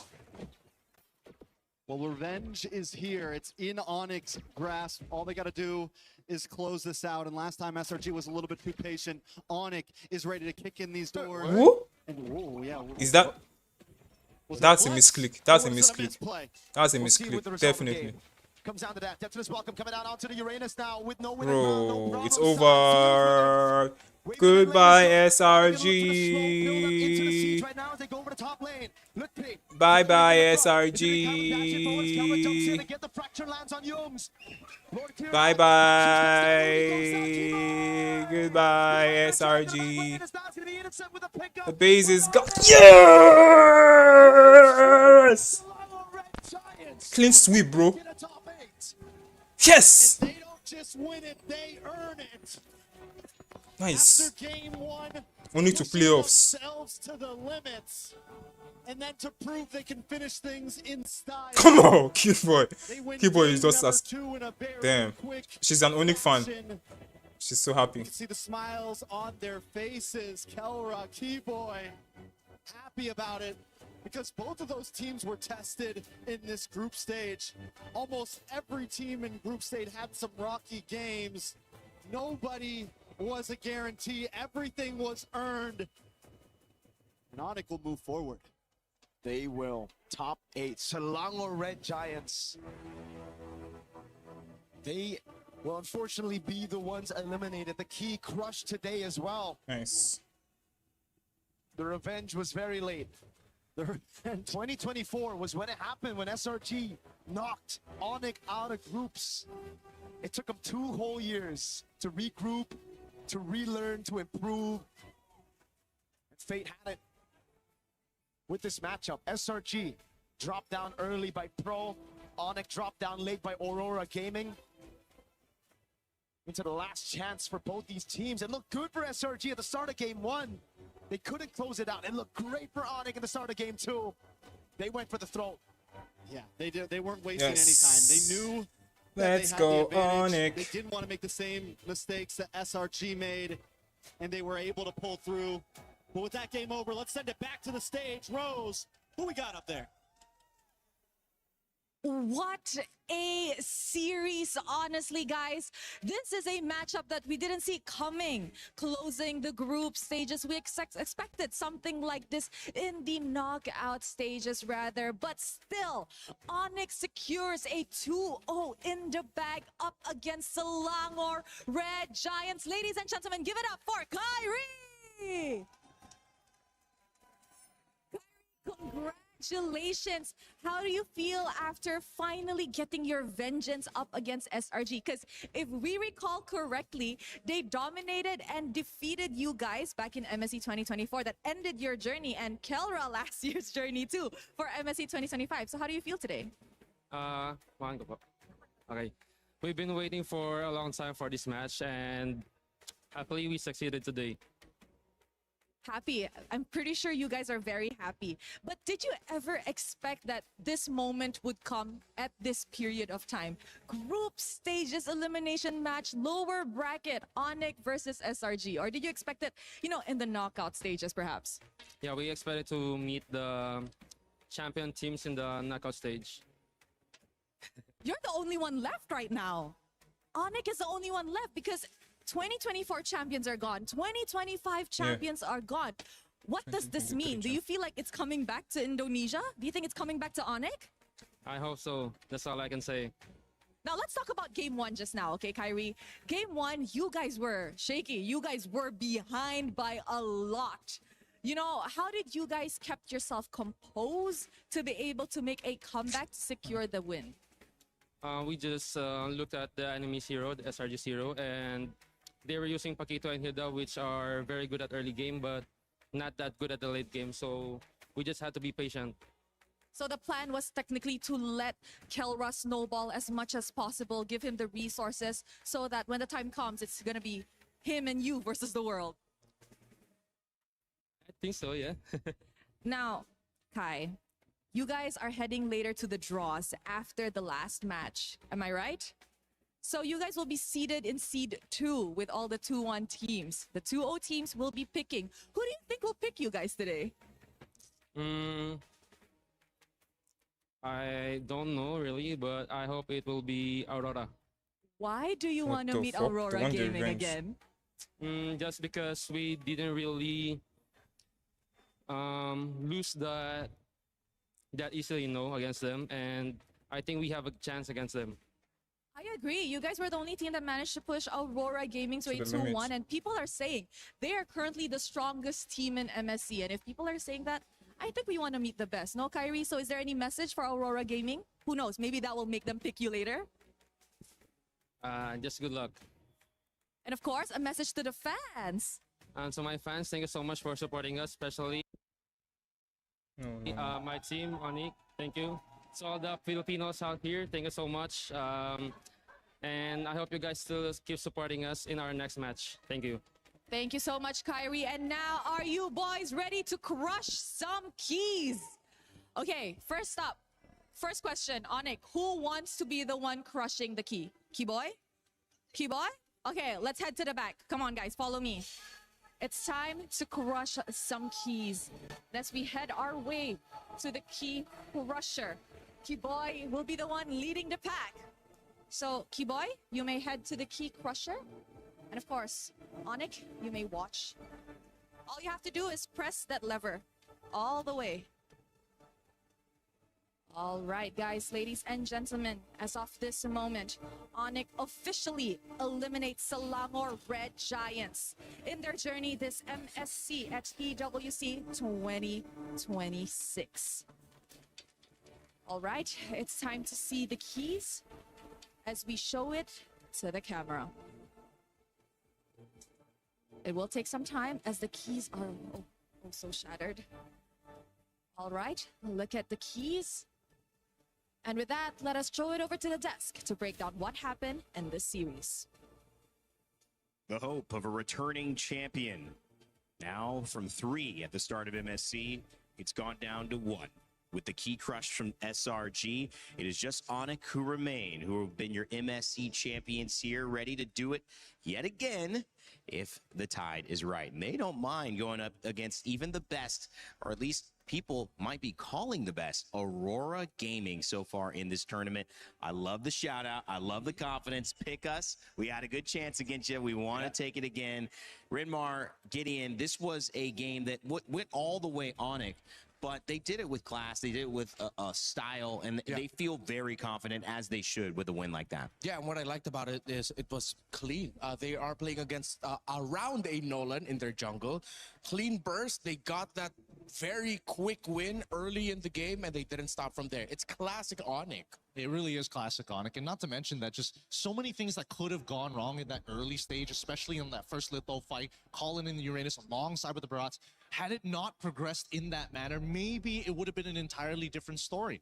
Truth be told, I think that so far, ONIC have seemed to adapt it a lot better than SRG, and I think that's what really is why they took the cake here in game number 2. There was also something personal on the line. You could hear it was Kelra, Kyrie, who had their journeys cut short because of SRG. SRG's dominance, not just in Malaysia, but in international tournaments. That was something that they were up against, but it felt like they paid special attention to this matchup, and they were ready for it. Yeah, just look at the numbers there on the Kyrie. 20,000 damage. It felt like he dealt more. But you were mentioning Gideon. It was a Sans game. Yeah, it really was. Because again, Sans was probably the biggest person they could have looked to punish here in a lot of the times. And we were discussing whether or not the Vixana would have been a better fit. But unfortunately, I think that Sans, he was mad after game number 1. When he was getting oppressed on this Aurora, now he decided, you know what? I want to be the oppressor. And I don't care how many super subs you're going to send in. I'm the dominator. Yeah, he wanted to be continuous with it. He wanted to make sure that there's constant pressure coming out from his Lilia, the constant use of the glooms, maximizing it, even using the black shoes at the right time to bait out SRG into going in for some questionable dives at some point, especially for Yumes, especially when you're seeing the Lilia and thinking, oh, I think I can get the Lilia down here. Oh, wait, no, I've wasted my Tyrant's Revenge and maybe even a Flicker out because the Lilia still has the black shoes. I know he's thinking about using it so that he can force the black shoes out, but sometimes you're just going to have to think it's not worth it. Yeah, it really isn't. And not to mention that once Lilia comes online, it's very easy for her to be like a strong anchor for the team. She sets the battle lines, and then she can just walk away and do whatever she wants, and then come back to reset it again once the team has finally recalibrated and regrouped. I think that unfortunately, as much as Innocent is a great player, he won the lane technically, but then the rest of the paratroopers decided to come on in to invade his side of the world. So at that point, they're just falling behind. Yeah, this is a tough one, and obviously it's always difficult in these moments where you have somebody who does their best and it doesn't quite get them where they were hoping for. And the side of Malaysia and SRG, well, they're going to have to be content with their 5-time PL champions and championships. And of course, the fact that we now have a chance to do an exit interview, not with any of the players, but with an analyst from SRG as well, to learn a little little bit more about what went wrong. Hey, Turney here, and we're backstage with Coach Becky from SRG. Maybe, Coach, you could give us a little bit of information as to what happened in that match against ONIC. I think what happened in the match is, I think that we were very confident going to the game one. We did not manage to really win that game one. Going to game two, I think the adjustment was not the best because I think we were left behind in the meta as well because we were trying to adapt. So I think in the game two, it was just too hard to play. Yeah. After game one, were the players kind of down? I mean, considering you had a big lead and then you weren't able to close it. When we come to the backstage, I see all my players are still in a good mood. Actually, going to game two, are still in a good mood. I think when it comes to game two, I will just say that our strategy did not work. And that was the main reason why we lose in the game two. Yeah. Okay, so the strategy didn't work out in game number two as well. And this is, I don't know if this is a sensitive question or not, but I'm just going to ask, what did you think about the fielding of a new person in the jungle? It was Sakai's before, and then we saw the substitute yesterday for Uni, and then Uni's playing today. What happened there? Because we wanted to play Skies for this tournament, so we started him. Okay. But going through when it comes to here, and then when it comes to practice, when it comes to tournament, things are not really going well. So we tried to fail Uni today, and then because Uni, he's also very, well, I would say very talented. And then I think that yesterday it was the time that we should let him try and see how far we can go. Yeah, then that's where we try to play Uni. But in my perspective, I think both of them are really amazing jungler. I agree. And Uni did really well. Yeah. In that really last did very game, well. right? Yeah. So what are you going to tell all your players after this when you get to meet them? When I get to meet them, I'll say that I'm still really proud of how much they have gave. And then there was a lot of discussion. There's like, this team has always been like a big part, like big family for me. So we really care about each other. We love each other. So I just felt like, what I can do is I just have to be better, you know? I just have to be able to lead them better, think about what I can do for them better. And then, yeah, let's come back from these losses and take it as a huge experience and learning. Yeah. That's what we want to hear. Very excited and anticipating the next international performance from SRG, obviously. But Coach, I know it's done here for SRG, but obviously there's still another Malaysian representative still fighting for their life here, Vamos. Do you perhaps have a message to Vamos who's still trying to get that trophy? For Vamos, it's great that we have another really good Malaysian representative in this tournament. You guys are really strong. You guys are getting a momentum. And then especially when it comes to Aero, I really see how well you are playing this tournament. You are really a shining bright jungler in our region right now. So let's keep that momentum and then make Malaysia proud. Maybe this time you guys will be the champion for us. Amen. I think everyone out What the there hell? is What do you mean proud. by amen? And talking about everyone out there, do you have a message to the SRG fans that has, supported you from zero to now? So for the SRG fans, thank you very much for always supporting us, especially when we are having a hard time as well. But I know in this tournament we really underperformed and that we did not deliver up to the expectation. I'm really sorry about that. And then, yeah, I mean, I don't need to say that I will take a blame, but people, this is just part of the game. And then, yeah, we really did badly. And then, yeah, I'm sorry. Yeah. Thank you, Coach. I know this was not an easy interview to do, so we really appreciate it. Once again, good luck for your future journey. Thank you so much for your hard work here at MSE. And we are going to throw it over to you guys. Well, wishing the other Malaysian representatives proud. Team Vamos, Aero 404, maybe one of the stars of this tournament so far. Certainly look like they could make a run for grand finals. SRG, a nice exit interview with Ozo Revecki, their analyst. And big thank you again for everyone who does those for us. Not easy to do. Rimar, I want to come back to you because we talked a lot of the story. I want to talk now more of the game, as we have one game coming up, but you took some info and you got some stuff ready for the telestrator for us after this game 3. Tell me what you got. Yeah, well, we're going to look at the draft. Coach Vecchi did mention that when it came to the draft in game number 2, that they felt like they were a little bit left behind in the meta. So we look at one thing first, and that's going to be the Atlas ban first up. So if you're going to ban the Atlas, it's either expected you're going to be first picking the Belleric, knowing that the Hirara link trait is still active at this point later on, because you will see that ONIC will leave it open. So then you're thinking, okay, maybe Belleric's going to be coming in as the first pick. We did make a point earlier that it hasn't always worked out well, but if you're not prepared with a roamer, that is one of the surprise responses to not having the Belleric Atlas available for you, which is these two right here, the Badang and Cho, which were banned out by ONIC in the second phase because SRG went out of the second phase. Then it is safe to assume that the Belleric would be a great pickup for your very first one. You have 2 assassins available, you will get that. But it seems like they feared the Hirara a little bit too much. The order has already been shifted here. This is post-exchange, but the Hirara was the first pick of Selangor Red Giants. Then ONIC comes in with a surprise by going ahead and picking up the Nolan. Now, Nolan is one of the names mentioned in terms of, hey, if Hirara's not available, if Link's not available, maybe we could pack in a Nolan there in the jungle. And they played it really well. It's up to their tempo. I was making a big case about the Vixana, although we did already mention the Lilia heading into the picks for ONIC. But the Lilia and the Nolan, I am reminded just how well they complement each other.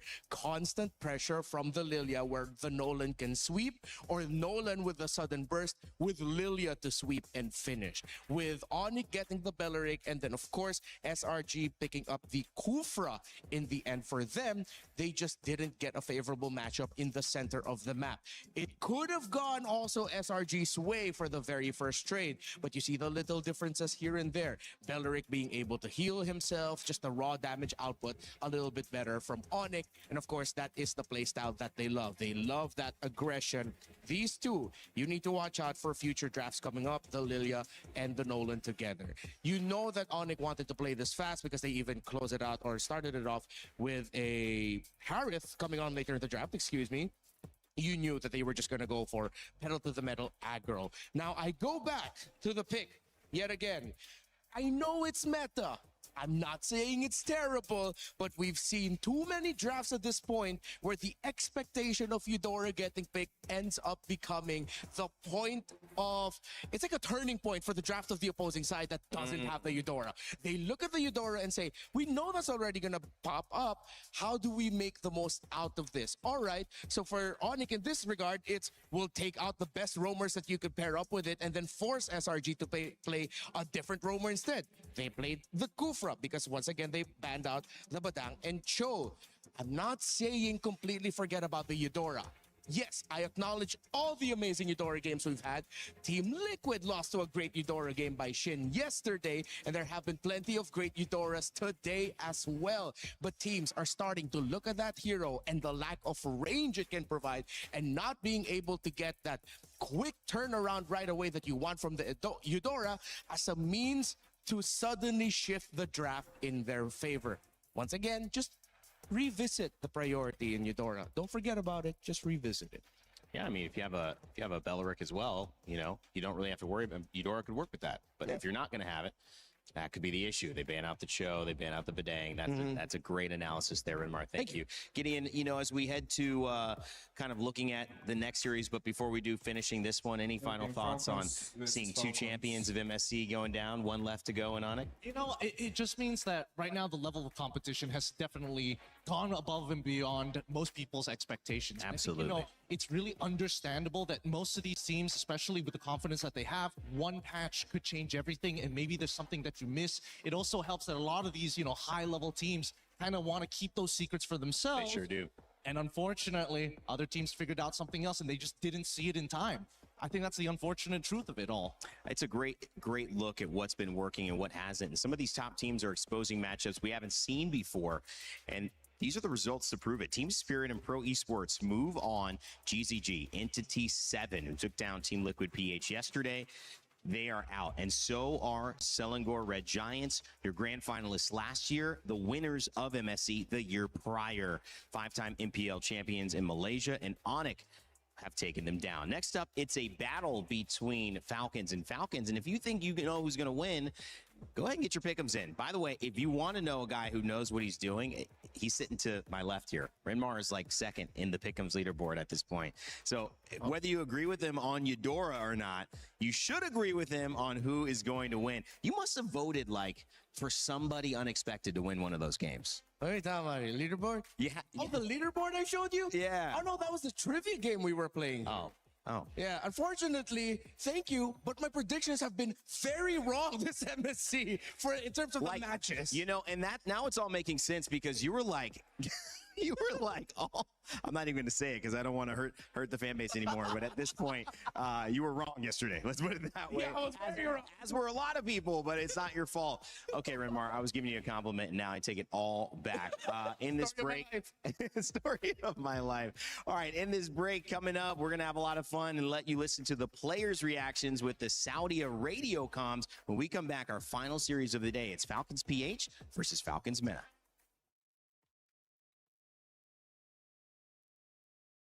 Falcons versus Falcons. Peach.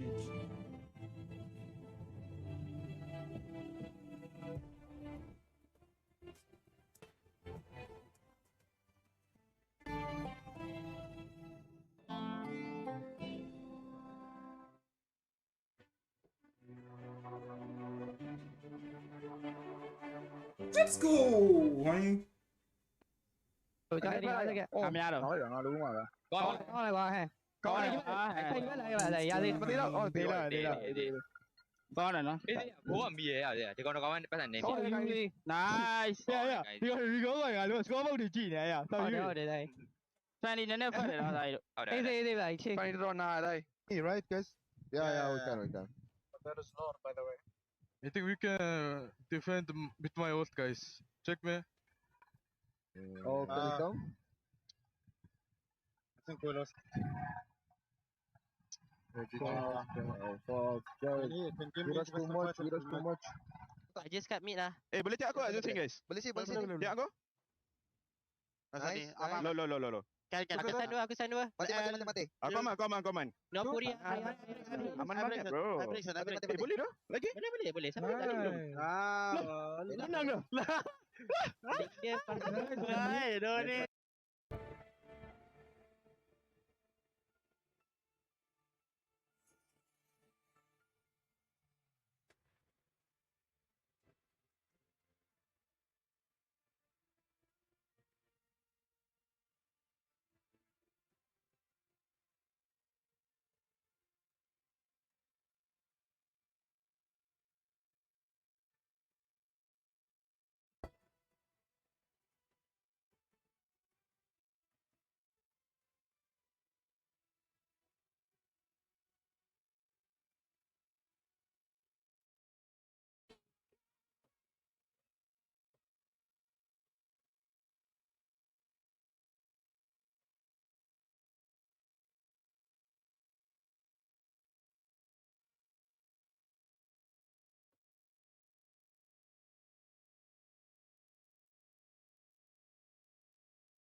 Play is in our DNA. Whenever we let it out, it becomes our superpower. Now imagine an entire city being built to supercharge it. Kadir City, powered by play. 16 games, 4 weeks, and the hopes of a nation all on the line. support your country, and fight for a championship. For the first time ever, it's the Esports Nations Cup in November in Riyadh. Make sure to tune in. Apex will be there. MLBB will be there alongside 14 other amazing games. And I got to say, the passion has already started here in the MLBB community. It's been a pleasure to join, and it's been a pleasure to see all of the story unfold. I think I picked a good one to kind of jump in and host, by the way. Oh, yeah, definitely. I think the best amongst, you know, maybe that's just me, but hey, at least you got to experience the real passion. That's right. That's right. And speaking of passion, well, I don't know. I feel like this is passionate maybe for some, but for others, if you're a Team Falcons fan, you're going to get Falcons representative either way. Now, that being said, two very different teams coming from different regions representing different journeys. MENA coming all the way through the wild card. Team Falcons PH, the last Filipino representative here to make it potentially to the knockout stage. So huge chances there. We will see how this all goes. But one thing we know for sure, Falcons will continue their club championship title race with a potential knockout representative. We just don't know which one that will be. Yeah, and something I noticed here with the walk-ins, it seems like, of course, the Falcons MENA boys are really locked in. Falcons PH boys, they're a little bit more with. I've been like, yeah, I'm gonna act like I'm studying up in here. Yeah, gotta look cool. Gotta make sure. Oh, yeah, I'll make something that. Post on Instagram later. Yeah, exactly. Just faking it. Studying stats. Yeah. Flap. They're clearly told their lies. So whatever I see now, I know you're faking it if you're trying to pay attention.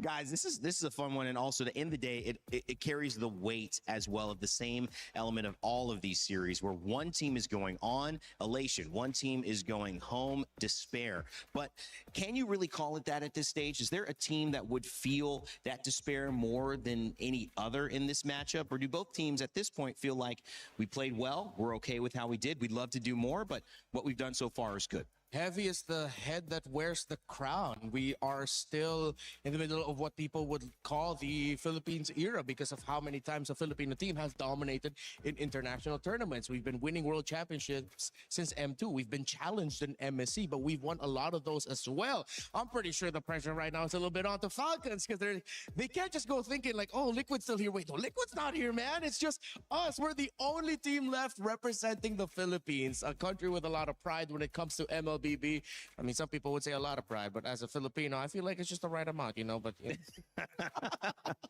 It's a different baseline for everybody. It is. But understandably so, I think what's really scary is that despite having so much weight on your shoulders, there's still that gnawing thought of like, maybe this patch is not us, you know? Maybe this patch is what makes it so coin flipping. One bad mistake could end up getting us knocked out. And I can't imagine a world where a Filipino representative doesn't make at least top 4. Yeah, and that has been kind of the shift. That's why this has been such an interesting one to jump into. So speaking and introducing that team, Team Falcons PH, representing the Philippines, it has been an up and down journey for Philippines here at MSC. We've obviously seen one of the #1 rated teams in Team Liquid PH go down. This is Philippines' last hope, but it is a good hope because this squad definitely knows how to get the job done. From Haji, Okwin, Super Marco, Kyle, and Flap, they're all about to take stage. But before they did, we wanted to see how in sync these players were with some other opinions. That's why we asked them a little bit of this or that. Hey guys, my name is Apel, and we know the players. They can play well in-game, but let's see how they do in real life. Because this is this or that. I'm with Super Marco, Kyle, as well as Ogwin from Team Falcons Philippines. If you guys are in sync, you're good. If you're not in sync, then you guys basically can hit each other with a hammer. So if all are good, I want you guys to line up. The first question. If you can time travel, would you rather go to the past or the future? Go. Hey, he wants to go to the future. He wants to see what's up. All right, so this one is going to be tricky. If you have to choose one for your life, would you rather never listen to music again or never watch videos again? 3, 2, 1, go. You're really not the same as them. Okay, for the next one. Would you rather give up your phone or give up your bed? Phone or bed? In 3, 2, 1, go. Yeah, I mean, like, come on. Who needs sleep, right? Who needs sleep? We got 2 more. This is Jungle Heroes. In 3, 2, 1, go. Oh, finally, you're the different one. It's better. I agree. Dominant's better. The last one. Say you guys have been caught 1v5 Who would you trust to save you guys? Flap or Haj? In 3, 2, 1, go. Of course you have to trust Haj. Of course. All right, so it looks like it's not super in sync. Have the hammer. Whack your team. There you go. This is Team Falcons. I gotta say, all the teams love this one. We'll see you guys next time. Some of those were some serious hits right there. The Stealth Assassin, I love it. Team Falcons PH, a little out of sync, but all fun and jokes in that one. I'm sure they'll be in sync in game when we get started. And that turns our attention over to Team Falcons again, but this side, the MENA representative. Remember, GK Esports qualified as the MENA representative, but the likes of Sanji, Boyet, Cuffin, Troll, and Sano qualified through a 10-team wild card, where only one of those teams could make it to MSC. Finally getting here, they've now put themselves on the door to being able to have a chance to qualify for the knockout stages. And of course, they've got everything to play for. And now we are with the coach of Falcons MENA, Coach Pawi Byrne. How are we doing? I'm good, I'm good. You're good. That's not what you said to me earlier. I'm good, but yeah, I'm nervous. Nervous. Okay, so can we talk about that a little bit? Why are you nervous? Yeah, because of course the enemy is Team Philippines again. And of course, they are one of the strongest region, right? And yeah, they were our, screaming partners as well. So we don't know what will happen. I heard about that. Is that a good thing? Is that a bad thing? What do you think about being screaming partners and now you're in the lower brackets with them? 50-50, yeah, because we know their heroes too, and they know ours. So we'll see. Is it weird for you going up against Falcons? Weird. Weird. Because I think some of them shared that they were a little bit sad up against the same org. Same as, for us too. We're really sad that we're gonna fight our, sister team. Yeah. Philippines, but it is what it is. We just need to, play and see what we can do. Do you have maybe a message to them before your match? For our Philippine team, good luck and have fun, guys. And I hope we play our very best. Play our very best. So I want to rack your brain a little bit. Like people and legit player, coach, everyone, they're talking about the meta right now. I mean, you played in the wild cards and now you're here. How different is the meta from wild cards to now? It's really different, because we're not expecting that. I'm actually trying to edit a big patch, do a thumbnail for a video. So bro, it's not really easy big. being And a then, content creator, I swear. I think my player said, told you guys that we're not practicing, right? Like we just got here at 19, I think, and then we started practice that day. So we only have like 1 day or 2 days practice to to check the meta if we can play it or not. Yeah, but I think right now we know a little bit. So just we'll see. So it should be okay.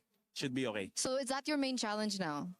Yes. The meta. The meta. What about if I had to ask you about Falcons PH? What's your main challenge up against them? Main challenge.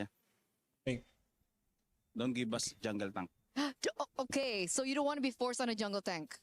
So maybe we'll see an assassin showdown. Maybe. Maybe. All right, coach. I think that's it from us. Any last words that you want to mention?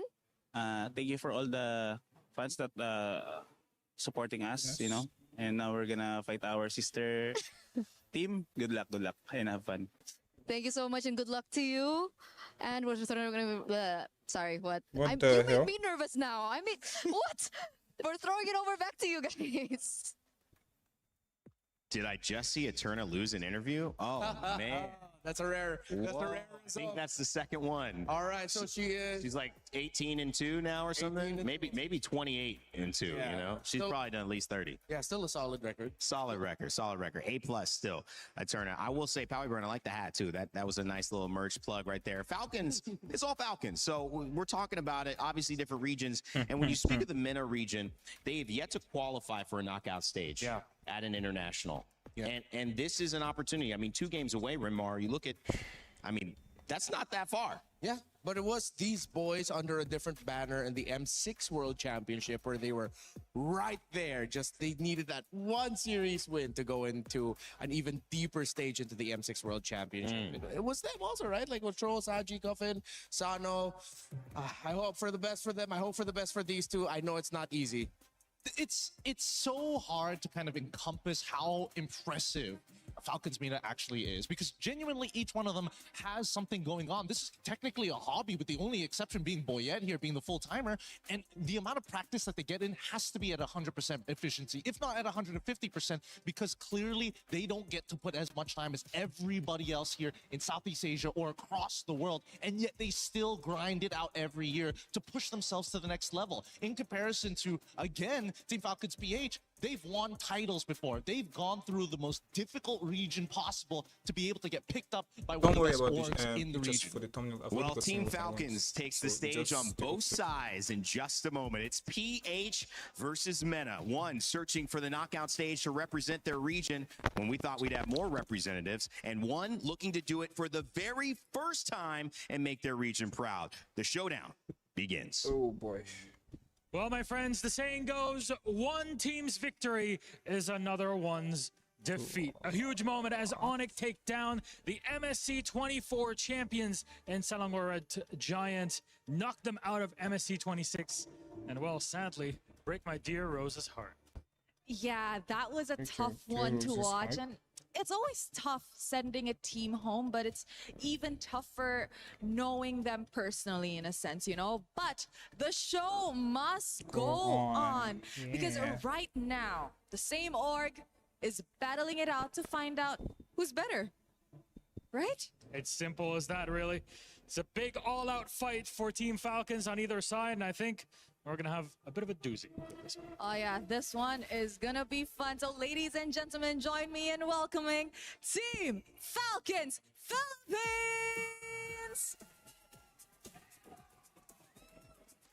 A team that has experienced the highs and the lows, ready to reclaim their dominance no matter the opponent. They are doing this for them. They are doing this as the last Filipino representatives left at MSC at EWC 2026. You can tell the regional battles are incredibly important here in Mlbb and MSC 26. They are the epitome of competition, though they're not the only region that is fighting for their only representative. Please join me in welcoming Team Falcons Meta! The last Meta representative remaining at MSC 26 joins us on stage for a mirror battle for the ages. After defeating Ignite Gaming and putting in good work versus Vamos, all eyes are on this match that could be historic for their region, Middle East North Africa. Whatever happens today, history will be written. And no matter what happens today, Team Falcons will win. That's a perfect way to put it, Rose. Couldn't have said it better myself. Yeah, so you know what? Teams, you may now take your seats and of course place your keys. And of course, captains, don't forget to meet in the middle. A brother going up against a brother. This will be an interesting match for sure. Either calling it sister or... we got the save at the end of it. That's all we needed. Ooh, this is an exciting match. I think it's going to be a chaotic way to end the group stages. So with that, let us head on over to the Land of Dawn.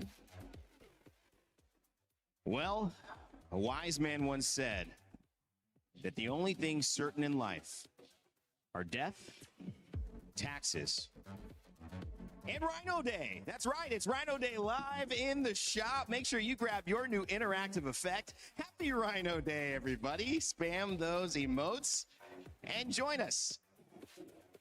I've been trying for so long. My wife has been actively telling me, I swear to God, if you propose to me on Rhino Day and I don't get to celebrate it, we're done. And I told her, okay, I'll avoid Rhino Day. Jeez, wow, man. Yeah, I once slept through Rhino Day. Good thing the cameras aren't on me right now because it wasn't a good time. It may not be a good time, but at the very least, with these emotes, I'm hoping that they may actually use it this time. I mean, they're brother and sister team. They got to have like a little bit of fun with each other, right? I think you have to take it light. I mean, coming from a situation like this where a lot of your cards are already on the table, there's not too many secrets you're going to pull out. Anybody who's done something different has done it in the last 7 to 8 days, as you saw, just started playing after they got here on the 19th. It's not even the 27th. I think it just is the 27th. It's going to be an interesting one. These are battles, though, that sometimes you love and can go down to the wire just because of that familiarity, Gideon. It's not even a matter of skill sometimes anymore. It's a matter of you're so comfortable, you know this opponent so well that it's like just the tip of an emotion or a bad play can end up causing the swing in a game. But here's the thing, like, again, brother against brother, sister against sister, brother v sister, doesn't matter. At some point, somebody is going to start playing dirty. Yeah. And that's when all the secrets start revealing themselves. That's when you see how personal this might actually be. If both sides keep it calm and don't reveal any information, technically, it's good for the Team Falcons as a whole for club championships if they want to get further into the tournament. Yeah, I'm looking forward to seeing the reactions in the bands. You know, those surprise bands, and then suddenly the coach from the opposing side is either going to be angry, just laughing. It's like, haha, yeah, we couldn't get that past them because they knew. Well, Broken Walls will be our map reveal. And I like it too. You're talking about the reactions in the bands. What are our expectations here? Two teams that have fallen down into this position, one to be eliminated, one to go on, but both have struggled in different versions of this tournament that they've been in. What's your take, Gideon, that we're going to see now? I think that right now, what it really comes down to is whether or not you can get as chaotic as possible with the Filipinos. And I think especially for the MENA, they've shown in the wildcards that they can get underneath people's skins if they get just a little bit of a lead, like a 1.2K, a 1.5K type lead. Considering what everybody is banning, it feels very standard. They've already initiated the Hirara trade. They're probably going to leave it up because Atlas needs to go. And now this should be a pretty simple first pick unless they want to show us like a different angle. I think this is actually a little early for Belleric from what we've seen. Although it does, like, we've been seeing that 1-2, right? With the Hirara or the Belleric, the Eudora. I almost don't want to say it in front of you, Renmark, because I know you're done with it. His fist is already clenched. What a chance for Mena to set the tone, and it's Hirara with the Ling and the Fanny Band. Yeah, no surprises here. And I think really understandable that getting rid of the Belleric makes sense. It already kind of forces the initiation of, hey, do you actually want to play Valentina? If you don't want to, then maybe you can just get rid of the Atlas and save everybody some time here. And let's make sure things get a little sweaty. Your reign is rather interesting. We're seeing more teams actually lean into the more reliable sandbag. And Zushin still available too, but the Selena picked up. Page out of Rosa's book. Yeah, some big evolution here by Falcons PH. While for Falcons Men, it's also an evolution for them. Usually they're the team that we look at as, oh, they want to force those utility tank junglers. But this time, Boyet and the rest of the team stepping up to the plate, showing us that, hey, we're ready to play the Assassins and we're ready to play the game of this meta. With both roamers gone, I think we're fighting for Cho and Badang now. But don't take away the possibility that the Gotcha still might show up with Revitalize, High Loss as well, but that's a little bit lower in the totem pole. I think as of right now, there's a couple of unique picks that have been circling around in my head, especially in a meta like this, especially when you have very key picks with distinct characteristics like Selena. Is there the possibility of maybe finding a stronger engage? The Cho and the Alice do show up. I was thinking whether or not they wanted to play something like a Lolita, but I don't think there's enough information yet to get that guarantee. Most likely, probably going to show up on that second phase, but let's see here, right? They need to complete their first 3, and I think most of the time, it's usually 2 tanky boys, and then the Selena, but if they want to initiate the Ling... Oh, wait, Ling's already banned out. They got to pick something else. Yeah, I think you just go and pick up the Badang, honestly. It's fine, it does the job, it has that anti-CC. But with the Alice around, fighting underneath the Throne of Ruin of the Alice, and of course her passive, considering you don't have a lot of crowd control, yeah, you need that crowd control. Just go ahead and pick up the Badang. Go into the second phase without your jungler, pick it up later. Oh, okay, no, they'll pick up the Nolan first. So, again, we're seeing now here the reprioritization of Nolan, whether or not the Ling is on board, but here we go. Yeah, they're trying to match it, right? Match that pressure. And so far, if we're comparing the Nolan Selena versus the Hirara alongside with the Cho, that early game is generally pretty even, slight advantage over to Falcons MENA.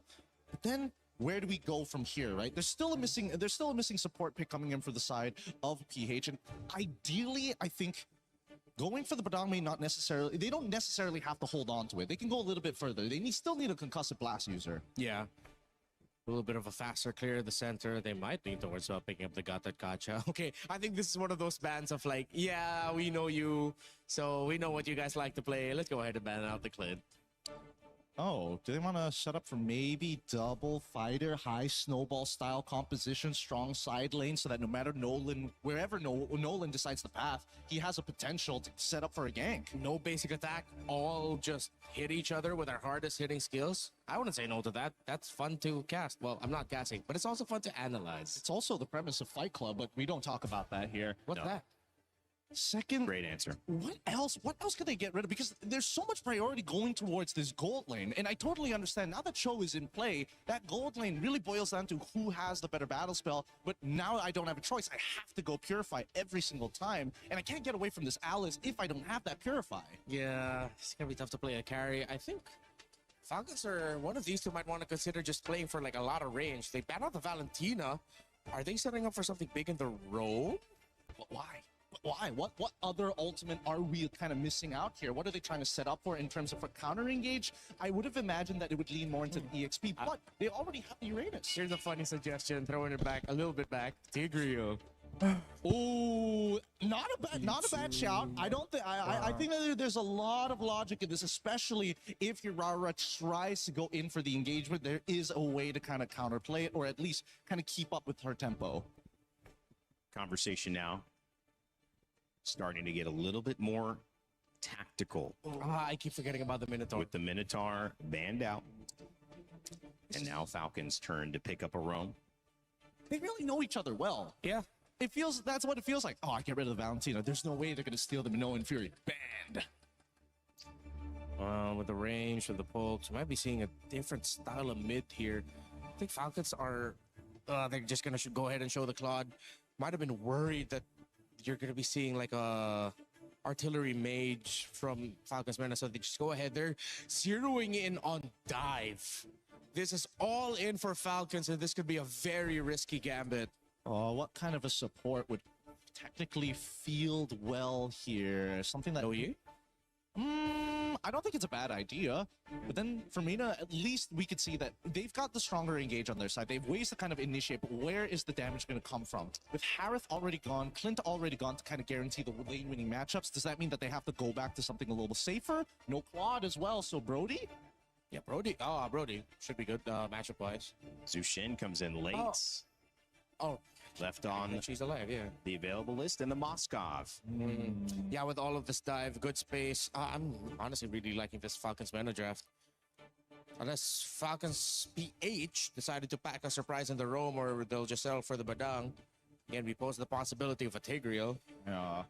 Overall, missing here. We've seen carries late. Brody, you guys mentioned as well, could come up looking for that pick in the gold lane. Oh, no, Claude's gold. Sorry, in the gold lane for Claude. Yeah, they've already got the Claude at this stage, and I think that now they're just looking for like a support pick that kind of either leans into their strong lane or something that completely counters like two of their engagement tools. And without the Minotaur, it only really just leaves us with the Tigreal as a means to kind of get away. There's also the Lolita, but there's not a lot of projectiles to reflect anyway, so it's kind of not worth it. But Dong feels all right, but at the same time, it's just not enough to kind of maintain that pressure. I like the God Thought. It fulfills all the checkboxes. Clears waves fast in the mid lane. Beautiful. It can support the Selena. Most importantly, disengage. And you have Revitalize with you. All right, well, you see the lineups here. Falcons Mena versus Falcons PH. Guys, any edge either way? Very execution based. I'm leaning a little bit more towards Falcons PH if Haji lands some big time arrows.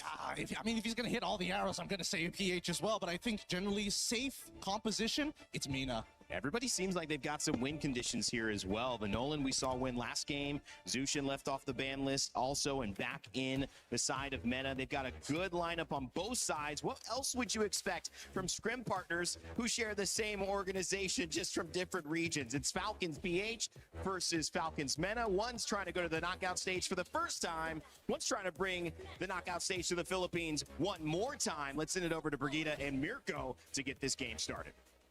Thank you so much, panel. Welcome to game number 1 in this elimination bout. I know one thing's for sure. Falcons gonna win. Falcons. Falcons, Team Falcons. Yes, that was something Rose mentioned earlier too, and that is the only thing guaranteed, at least heading into this series, where I feel like a lot of eyes are definitely watching out for. Considering what has been a very unexpected turnaround for the PH representatives already so far here in MSC, there's a huge task and challenge for Falcons PH this time, but just the same, Mina, they've finally been stepping up.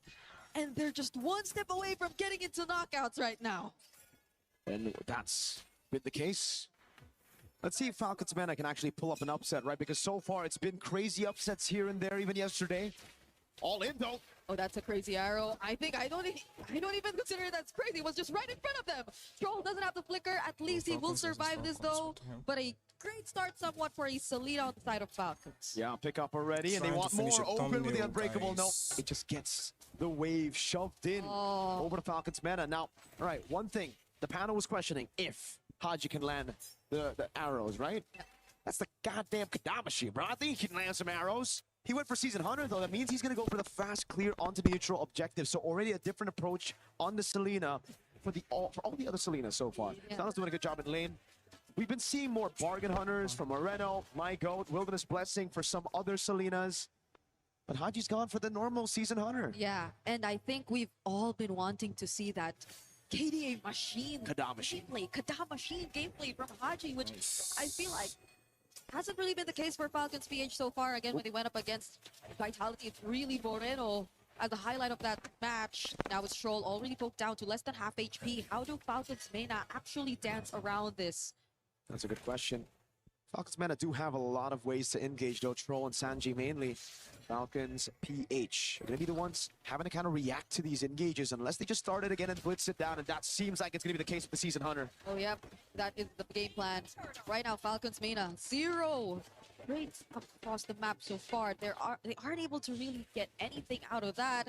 It's just Boyet still farming in his very own jungler, and the way that Falcons PH have been controlling the mid duo has been spectacular. They aren't really enabling Boyet to just go in for any burst nor pickoffs just yet. Yep. It's gonna be slow. Haji! Oh, another arrow onto Coffin. Doesn't use the flicker. There's the knockup from the Lantern's flare. But that's about it. Even Flap coming by as well. These Falcon boys, man, are playing it so macro. Kyle using the space to invade in the jungle. So it's all about building up those small leads for Falcons PH. They might be able to steal this. Oh, the retreat from Kyle! Takes it away from Boyet. It was on cooldown for Boyet. iframe's forced out too. Now, initially, what has just been Falcons Mana sticking to the jungling, sticking to their very own farm. Now it's been successfully infiltrated and interrupted by Falcons Mana. An arrow, if it weren't for the Shumpo, that would have been very dangerous here for Troll. But this is a Selena which is actually working in the early game. Yep. They definitely took a few pages out of the Vitality book after losing the Selena Abyssal Arrow. On to Boyet of all members, and that's gonna be a pickup as well.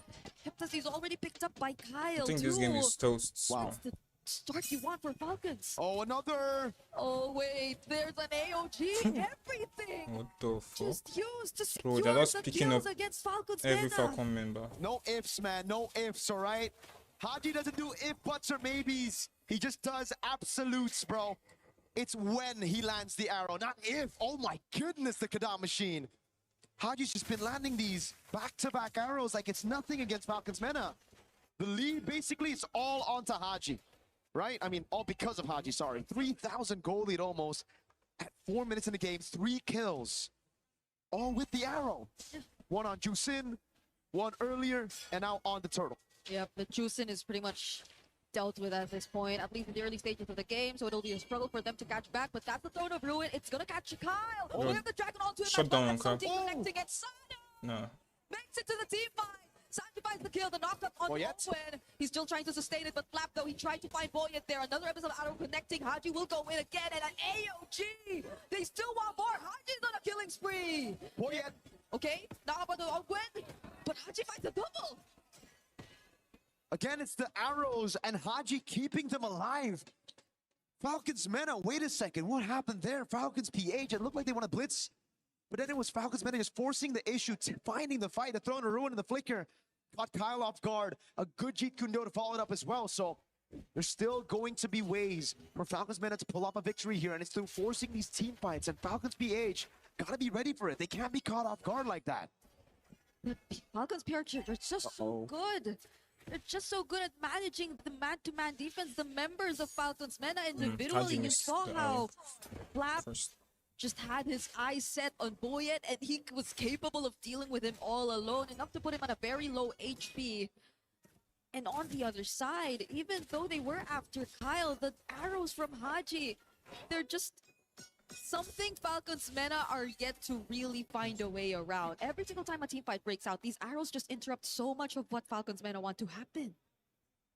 And so it builds up again. Kyle, luckily, bought the Sky Piercer after the death.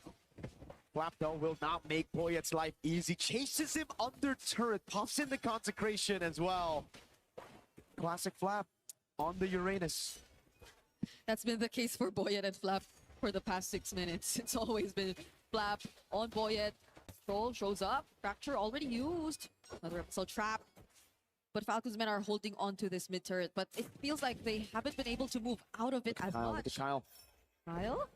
Okay, he's onto Sano. SOD connecting as well. Crimson Beacon in! Troll doesn't land the kick onto Kyle, but he does find Haji. But do they have enough damage to deal with him? They finally get to shut him down here or not! They do Haji unstoppable. Of Sano. They had to lose him just to take Haji down. Usually I'd say it's going to be worth it for the Selena to pick up the Moskov, but he gave the Moskov a big bounty. That was a 4-0 Selena. Now gold given over to Sano. Falcons PH will still capitalize over this neutral objective. That's going to be free. But man, great targeting by Falcons. Man, I really thought they were just going to go for Kyle. In the end, Troll picked the right guy. He went straight for Haji, who had a bounty, who could actually, again, beat a turn for Falcons Meta. Yeah, I thought so too. I thought it was actually Kyle they were after all along. But at least in turn, I feel like this somewhat allows Falcons Meta a bit more room to go for more plays. It does grant a bit more wave control, but I think the fact that Sano has been forced to at least participate in the fights more frequently than we're used to seeing gold laners do is somewhat slowing things down a bit for Falcons Meta. It's maybe also because Cuffin hasn't been having the best time in the early game, which is why they needed to compensate for damage in other departments. Oh, but Troll, he finds one. There goes the follow-up from Cuffin. Bro, what the hell? Haji's dead. Flare, but the damage, it needs to come from Boyet. Iframes trying to dash out. A flicker from Flap, though. He doesn't let Boyet get away. Bro, okay, the first time is going to be worth it to get the kill on Haji because of the bounty, but the second time around for Boyet's life, not that worth it. But then you look at it again, and Falcons Meta were able to get a turret in mid lane. Luckily for Falcons PH, they also retaliate with a turret take. So in the end, it's Falcons PH who get the benefit of that trade, the advantage. Chastised Pauldron done for Sanji. That'll certainly help in their endeavors to fight around in these 5v5s against Super Marco. Yeah, you know what reminds me of? When I see Sanji on the Alice, it just brings back memories, you know? Yep. It just brings back memories of Wildcard. But now it's a much bigger task at hand for Sanji. He does have to give up that turret, though. At least it's not one of those wildcard games where Sanji went 0-7 on the Alice, right? It's a good game. Oh, arrow! Oh, it's not a good game for Cuffin, though. That's for sure. Now that the Throne of Ruin already forced out, he does land it onto multiple members and flickers out safely. And I guess they're just trying to buy more time. Look at what Sano's been trying to do on the Moskov. They are able to get a tier 2 down below. The SOD doesn't land, and it's Falcons PH who are just getting the better trades. They get a kill off of that on Cuffin. They get a base turret as well. Falcons Meta only got the Holy Shield, but hold on. If Falcons PH commit onto this, the Moskov might be able to go for another turret. No, it's too fast. Okay. Sano just gets the purple instead. There will be Haji to deal with the waves too, but even the placements, just look at the placements of the traps. I mean, it'll go down a few, but I think that's helping Falcons so much just play around their macro much more easier. A Malefic Roar pickup for Kyle. Ooh, it's been so tough for Cuffin, honestly, in this game. Yep. The positioning has been a struggle. The Crimson Beacon used to reposition or even go in aggressively has been a struggle because the arrows seem to be punishing him always. Let's take a look at the equipment here so far in the game. What has Falcons PH been able to get with the 6,000 gold lead in their hands, 1,000 in between the gold laners. That means Super Marco ahead in the Swift Trinity build. Sano, though, following through, able to pick up the DHS. That makes it Swift Trinity power spike as well. Let's see, from open. They still have to clear. Oh, Spear of Misery. Wow. Not knocks it back, but they'll have to let go of their turrets. Arrow gets dodged, but Holy Shields are about to go down. They lose 2. I mean, they only have 2 left, but the damage from Kyle is insane. Falcons men at least have room to deal with the Lord for now, but you saw that single entry from Falcons, and it's not looking too good for them. It's all about defense for Falcons Mana, for Falcons PH. It's all about trying to go for the siege, so they need to find some angles for the arrows to land, or they start zoning Falcons Mana from these structural objectives. Troll with the conceal, cancel AOG. Oh, Throne of Ruin casted, does get him immune from that knockup, but Sanji doesn't find any. Has to flicker out too, just to survive. The damage from Boyet doesn't seem to be enough. Sano's just dealing with the waves as much as they can. Goes in! Super Marco. Oh, that made me nervous. Marco gets the Melfic gun. He'll be able to get that range advantage. Arrow from the side, but it doesn't land. Again for Falcons Meta, though, they have amazing clear as long as the Moskov is left untouched. As long as he's able to pierce through these minions with the spears, he'll be getting free farm. So I think for Falcons PH, the right move right now would be to freeze up these waves, deny farm away from Sano. Because he's not far 1,000, but not as far as you would think, right? With a 6,000 gold lead here, you wouldn't expect a little bit more of a lead there to try to deny the Moskov. It's actually more on the jungle. Kyle's been gapping Boyet in farm. Oh my goodness. I gotta say, Flap's been doing a great job at helping Kyle get this lead over Boyet. The fact that they haven't been able to really utilize the Hirara to in any way try to burst down a member from Falcons. Not even Haji, who seemed to be one of the best possible targets in the early, or even Super Marco. So it's been great. It's been great for the Bulletproof, and now Open just gets to pick up the Chastise as well. So majority of the damage you're expecting from Falcons Meta already have somewhat of an answer from Falcons PH. And there's another Lord spawning in just 3 seconds, which I feel Falcons men are really going to struggle to try and attempt for a contest, if any. It's double Season Hunter plus a quad. They can burst this Lord as long as it's not Evolved Lord. Super easy. Look at that. Oh, man, you blink and you miss it. Yeah. Lord gone. Taken by Falcons PH. Purple buff taken by Boyet, though, so he's able to get a buff in hand. Flap's good. Melfic gun, though, for Sano. Yep. One thing we can talk about is that the additional range will help him to clear even more. Wishing Lantern already done with Ice Queen 1. And it's just a Melfic Roar, that big, oh my god, 2 items difference between the junglers. Kyle has a Sky Piercer, even though it's only on 10 stacks, and an endless battle. So that's going to be true damage that Sanji, Troll, and Cuffin are going to have to deal with. Yeah, Super Marco's looking like he's on the road onto building a Winter Crown as well. That's Sanji taking it. And that's a concealed play. Ogwen trying to show up. Doesn't get to taunt anyone just yet, but that's just space. Yep. Falcons secure this mid-base turret. They get to find the Lantern players onto Flap, but he doesn't care. He's just gonna go in. Consecration already used. They're looking to take out all the remaining base turrets, but the damage from Super Marco. It's just there. It's just a bit of poke. Falcons Meta know that they cannot fight, and the reason they gave the mid turret is because they would rather lose mid and top, no problem, over their last side lane turret. Falcons PH don't want to take this down. This Troll finds something here. Oh, it's Ogun who goes in first. Are they looking to punish Haji? Sanji finds a set in the back lines, but all the It's work has been over. happening. The rest of his members have been falling too. Boyet It's dealing gotta more be damage over, than they right? expected him to. And it's been 3 members of Falcons PH going down so far. They're going to cancel that Winter Crown just in time. And the BMI. Super Marco gets to escape, but they lose 3. That was insane. The arrow looked like it was going to land on Cuffin, but he popped in the Crimson Beacon, so it actually landed on Sano instead. In the end, Falcons PH still took a fight under turret. Look at this again. Slow-mo. Ogwen got both. Sano and Cuffin. This was the dream start. Haji throws it, and look, Sano was left to deal with the Abyssal Arrow. Haji got it. Yes, Sanji got a massive set. But damn, fighting under turret against this composition still super difficult. It was just so difficult for Super Marco to find a target to actually attack as well, just because of the iframes. Great cancel, though, on Troll. Amazing Jeet Kundo. Purple buff steal for Boyet, finally. Wait, did he? Or is it? Because I think I see a purple buff in.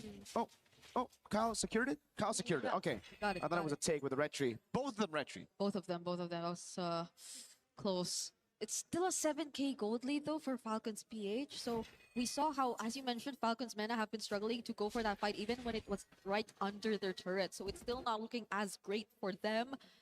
At the very least, things could have been different if only Sano didn't go down there. Maybe if they only had a bit more damage to rely on to execute the team fights, but even Sanji's just starting to feel the damage from the fractures. Kyle took it away. The orange buff with the retribution. Playing with the timers again, knows that Falcons Meta cannot blitz this Lord, so it's just the red tree used by Kyle to constantly suffocate Falcon Meta carries. Top wave has been dealt with though, and they know the red tree's been used. The troll is looking for the play. Abyssal Arrow. He gets caught by an arrow! He uses the way of the dragon just to push the other members away, but he will not survive. Crimson Beacon out, just so Cuffin lives too.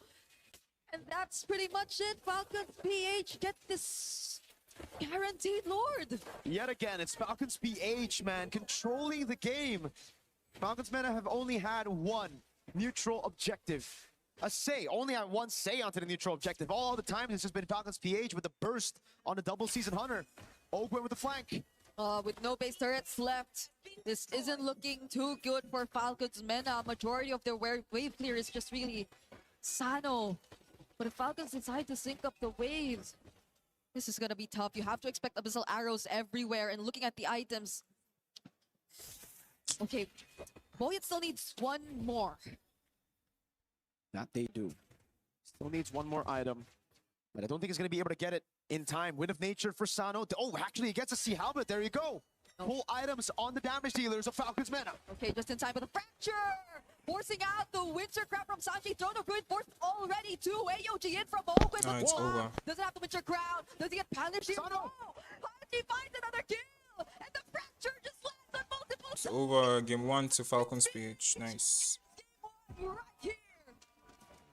It was a full defense for Falcons Meta the whole game, from start to finish. Falcons PH, though, able to stay consistent, constantly throwing these attacks at the base, sieging it through. And the last one, it looked a bit dicey with those health bars a couple of times. Sano, good positioning, but at the end of the day, that Lord, those members, that front line from Falcons PH, and those dang arrows from Haji. Were just too much for Falcons Mena to handle. They're gonna have to take the L in game number 1. Try to go back to the drawing board. And for Falcons PH, hey, if it ain't broke, don't fix it. The Selena, if it's open again, I want the Kadam machine on it again. It posed a lot of questions for us. We were, and even the panelists, I think, had an if statement, if the arrows actually land, but in the scenario, you said it, it were only absolute arrows that came in from Haji. Complete control over the map. What?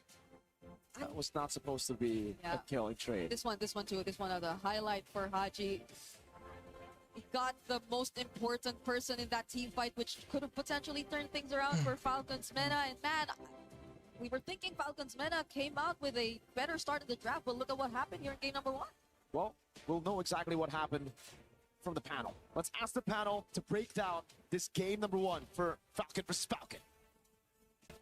Thank you. It's a battle of the skies, as they said, and it was PH who took the win in this one. Falcons happy about that. You see Kyle and Flap rejoicing in their victory. And guys, Redmar, Gideon back in the stage. Rain Day. It's just been a fun time here at MSC. Again, this one looking good for Philippines, but also just really looking good for the pacing of this game, which was pretty, I mean, I'll let you put the word. What's a word you would use to describe this victory? What's a good word for Haji here? I mean, Mirko already mentioned absolute. Okay, yeah. So I think we can play around that. I'm feeling that. Yeah, absolute. Yeah. It's absolute Haji. It's like a limited edition comic book run, which were just five issues of this bangs, perfect ending. Let's not do that again because that was way too good. I don't see Falcons Mena letting the Solito through ever again. No, absolutely not. Considering that the lineups, I was leaning more into Mina side because it's just easier to execute overall, while Falcons still have to make sure, Falcons PH in this case, has to make certain decisions of how do we actually influence it. We're probably going to be pulling it up on the telestrator in just a little bit, because here, I would imagine there's so many ways that like Falcons PH could have kind of made sure that Falcons Mina, unfortunately in this case, can't walk up safely. And every time they do try to walk up safely, they are in that firing line. To be honest, the Selena, I mean, has looked good every time she's been picked. Uranus getting higher and higher in terms of prioritization. Obviously, Bellark banned early, but that allowed the Uranus to show what he's done. And I don't know, I'm starting to like the Nolan. This is looking really good. We're starting to get deeper into the evolution of this draft. I know when Falcons Mena go back to the drawing board, they're going to say, we probably can't let this happen. We'll probably target ban. You would expect a potential Selena, but Renmar, I know you've got some telestration lined up for us. I want to hear you lead us into it on the... Be willing to give up the little bit of control they have in the bottom lane just for sheer focus and will to break down the first inhibitor up top.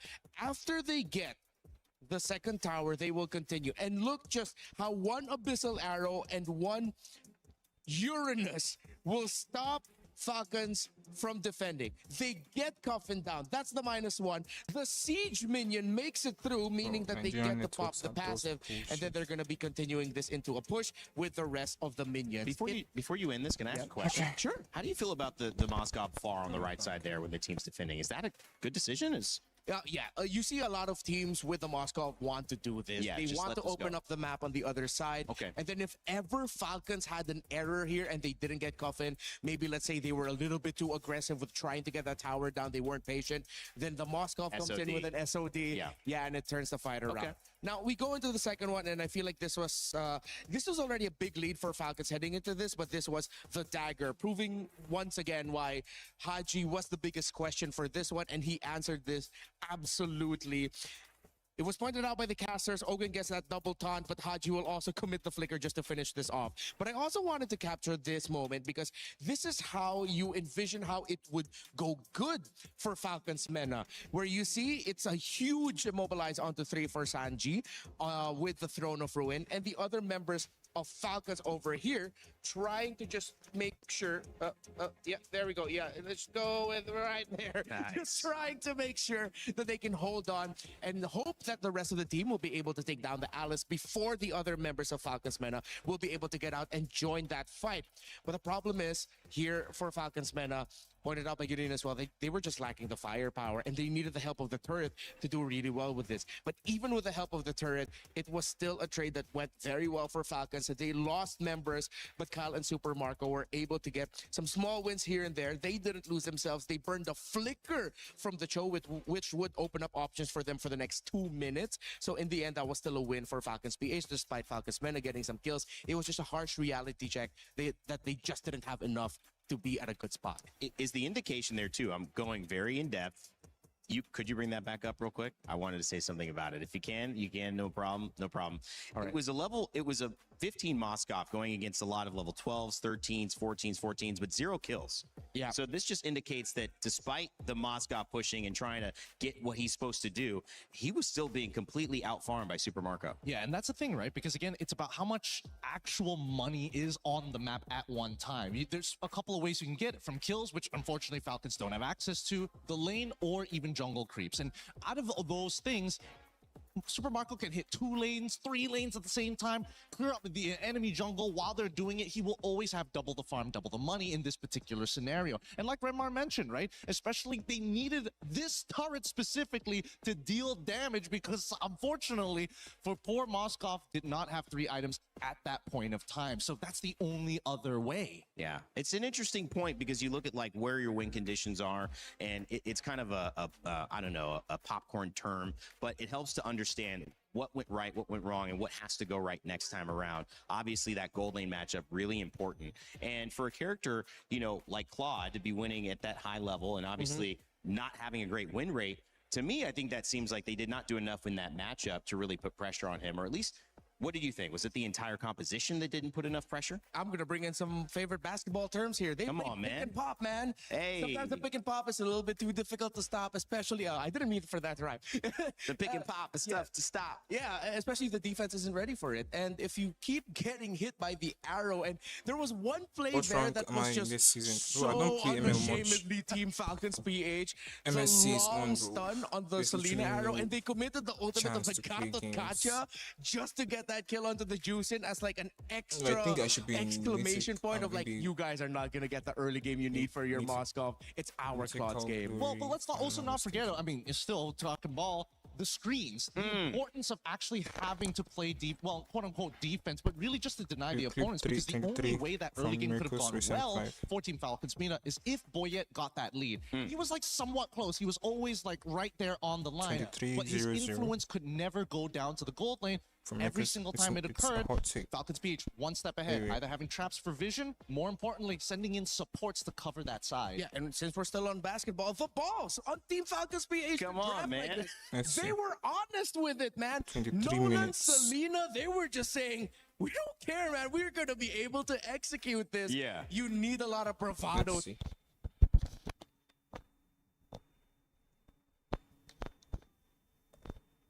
Yeah, just like, I guess this is it, right?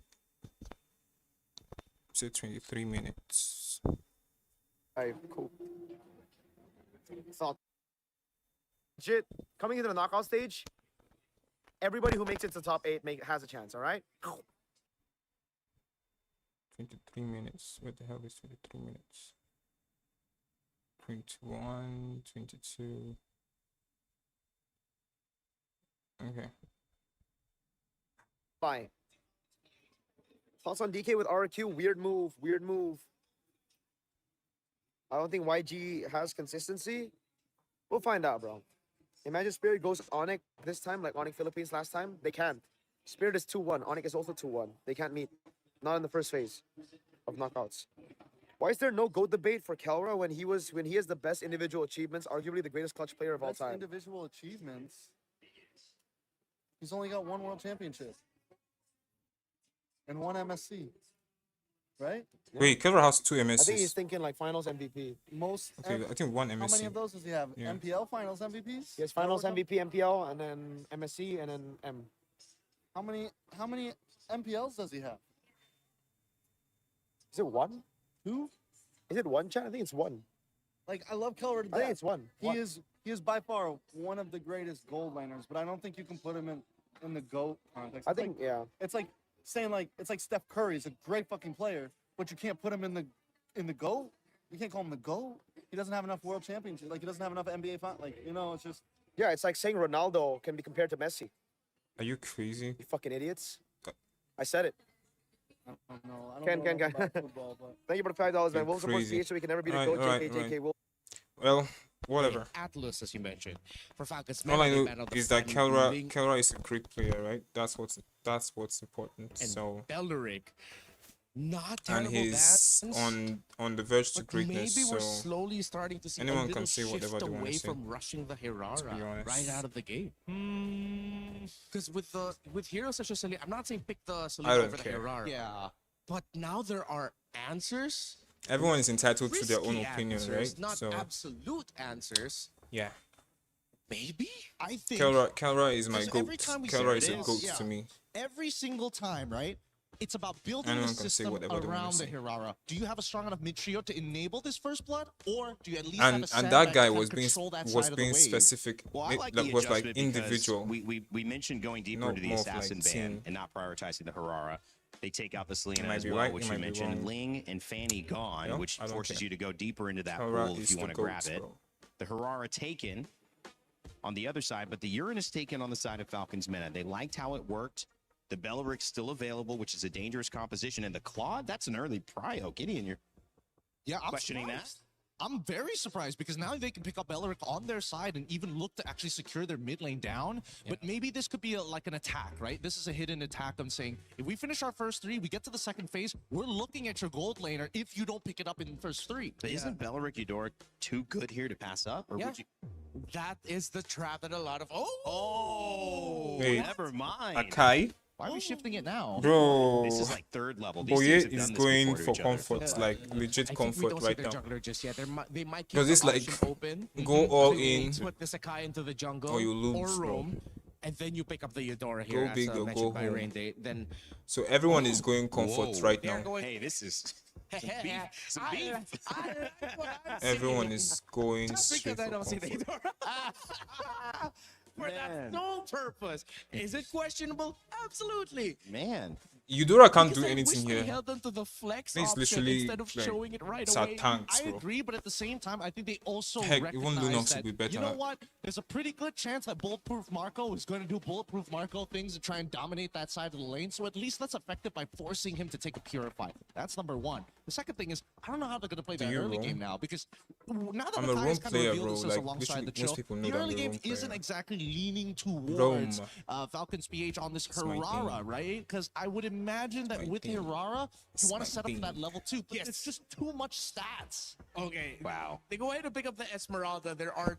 There's one pick right think now. I might the Falcons just Meta needs pull to up ban, a and that's the random video. Valentina. If the Valentina gets through, this is going to be really tough for Falcons Of me Meta. roaming for my country, like Yes, in Falcons ISF. PH won't I have think the range, that would- but it's Haji. It's his signature hero in That MPL would be Philippines cool. Season 17. He'll have a wealth of options, and he's just going to be looking at 2. Playlists. Heavy Spin and the Way of the Playlist, Dragon. playlist. Yeah. Switch to Just those 2 Nigeria here, ultimates, right? it changes the What the image hell? of team fights to Okay, favor Nigeria is Falcons PH more. This is an interesting one, guys. I mean, I almost thought. Yeah. Found it. I thought a lot of things. Now, who knows what we think? But of course, the Okay. Valentina looks like a pretty smart ban. A lot of really good ultimates on the So, side this with is me roaming control for my for country. Falcons meta. Just showing you a little bit here. The Hirara stolen and the Uranus stolen. So swap there. The Selena no longer involved in a major prioritization in the Claude and the Cho. I think Falcons PH might let the Harith through because they still have an option to play a glue roam if ever. Yeah, Blue Roam is also pretty good. I'm also thinking whether or not they need to get rid of the Lilia at this point, because again, these are very like picks that kind of signal what they think is going to be a problem for their final comp at the end of the day. And the peel is good. Not to mention, I mean, there's still also the Zushin that they could have picked up later on the line, get a nice Queen's Wand, and then still peel off this tanks. So the question is, do you want to peel them, or do you want to be a legitimate threat? If you want to be a legitimate threat, there's still Vixana, there's still Lilia. Some really good choices here for the mid lane. For the gold, I'm pretty sure the Falcons man is also thinking about what to give Sano. He has 2 signature picks with his most prolific heroes, Moskov, Bruno. And if you're a Bruno player, that means you also play Brody. So you have 3 picks to choose from. And Falcons needs to be very careful with what they show at Red 4 because that'll make the choice so much easier for Falcons man. We don't talk about Bruno in my house. All right. Okay. All right. We're big Encanto fans. My daughter cannot stop singing it. Until now, it's been a while. Hey, look, it is really catchy. It is super Come on, catchy. man. It's Lin-Manuel super catchy. Miranda, come on. Looking at these final bans, though, I think this one's a really, really tough choice for Mina. At this stage, you've kind of gotten rid of like the big team fight ultimates, and now that you're also getting rid of one more, you've opened up the Valentina this time round. But do you really want to spin Beyblades against the Akai, or like how are we doing this? Spin it. You get the Valentina, then you get the glue. Because with the Minotaur ban, I feel like that's a huge signal that they're going to be going for a There it is. Harith. They close it up with, I guess, Harith, and then... Harith Zushin, but that wouldn't be enough damage unless they play like early game Akai invades. Here's a question. What problem have they addressed from game 1 so far? And I'm talking Falcons meta, but what problem are they potentially letting go with this draft? The fact that some of their biggest ultimates are going to be in also the hands of Falcons and covering what Falcons needs in their draft. Did they address something in last game, though? The Uranus. Okay. The Uranus was answered. One, at least they get to control at one side of the map to actually sandbag it, right? But in terms of tempo, I don't think they've answered it just yet. I think they still are going to have a bit of a tempo problem here, but you've already got at least the Cho to help that out. The Moskov as well, okay, totally fine. There's the Jushin, and now we have like a strong, solid mid trio that's very, very hard to punish. Glue? I think it's just glueable. For sure. For sure, right? What else? Well, I mean, what other supports do we have to think about at this stage, other than maybe like the Hilda Max? And even then, it's like not the greatest. You're only going to play it around Super Marco and also the Hirara. Yeah. Energy on stage, sometimes you got to mention it. It's actually caught on this cam, some daps, the coach is going back. I mean, it felt like they liked their draft. Yeah, it's solid. It goes back to the identity of Falcons meta. You get Boyet on the utility jungle. You get Sano on a signature hero, and Of course, it's the Gato. Just every time when I think it's going to be something different, it's just a Gato again. But I can't clear waves. Gato shows up once more. But both sides have very similar idea of how their compositions want to work. The early game is where we're going to have to see whether, Falcons PH can set up that early snowball in that first blood. If not, I think as mid-game starts to come around, there's a lot of defensive tools that Mina can use to deter them. Like, stay back. Like, as long as I hold my ultimate, you have to respect me. Yeah, it seems like a disciplined game would benefit Team Falcons meta because they have a lot of ways to use that utility, but can they apply enough pressure to get ahead and snowball, especially if they get in this position where they are down and almost out? One game to tie it up or one game to send them home. Team Falcons PH on the verge of victory. Let's send it back over to your casters for game 2, where they might find themselves in the knockout stage. Here we go into the ladder dawn. Falcons meta backed onto a wall. On the brink of elimination, they rely back on their main identity that won them the wild card. Boyet on utility, Sano on a carry, Cuffin on Juice. I was about to say, it's comfort. Going back to comfort for Falcons meta in this very dangerous spot that they're currently in. A do or die up against Falcons PH, who based on this series alone have seemed to figure out what has been lacking for them in their previous series here at MSC. You see how they've been very proactive in setting the tempo. And now that they're on Hirara, it's all the more reason for them to do the same. Oh yeah, definitely. Let's take a look at the emblems here. Sano taking a Master Assassin, but losing out already 1v1 up top. At least the Letho gets taken out by Falcons meta's Boyet. But you can definitely see the clear speed difference earlier. Kyle got level 2 so quick, he was able to get the gold crab. So at the end of the day, a full clear plus a gold crab will be a bit better than the Letho plus semi-full clear because he didn't get the lizard up top. And let's see Falcons meta to play the mid differently this time, because earlier it was a clear struggle for them to just rotate out of this. Once again, you see Troll on the Troll, but nonetheless, it's not a guarantee that you have the spear wave clear and you tend to win it out, because right now Falcons, you after don't this really game, sense it's going to be the draws. might just get caught here. There goes the flicker. Forced out again just before the objective spawns. Falcons PH are just so good at this. Right now, it's 2 times. First time it was Haji on the Selena who's forcing it. Haji. Okay, he gets caught there. Fortunately, has a dash. So he will get away, but Troll is actually going for it. First blood over to Falcons meta. And isn't this great? They have an Akai in their side, and they take out the mid from Falcons PH right before the objective. They bet out the flicker of Cuffin, but yeah, that's definitely way more worth it for Falcons meta. They're able to pick up the kill. Just when I was about to say Cuffin needs to be way safer up against the assassin, we see Haji step forward a bit too far, and now it's Sanji who's zoning them away. Unbreakable doesn't land. Sanji flickers out. Troll trying to look for something. Space creation is the name of the game. Sanji actually creates enough and also secures the objective for himself. Heavy spin used defensively. The SOD does land, but Falcons meta, I think it's a clear re-engage from them this time. There's a reason Falcon. Oh, Troll! Oh, never mind. Re-engage once again. All over again. Falcons meta. They find Ogwen. Troll goes down in exchange, but that's the heavy spin copied by Haji. They're not going to proceed with a fight. A 1-for-1 in the end on top of the neutral objective.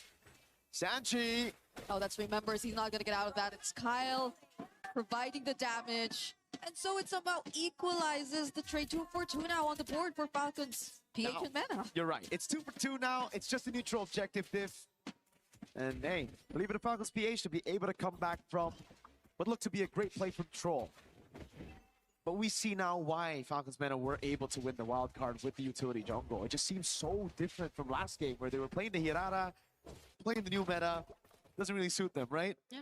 Go back to your trump card and then play around Sano. Marco with Blazing Duet. Okay, it does get the gold crab. It's a small win.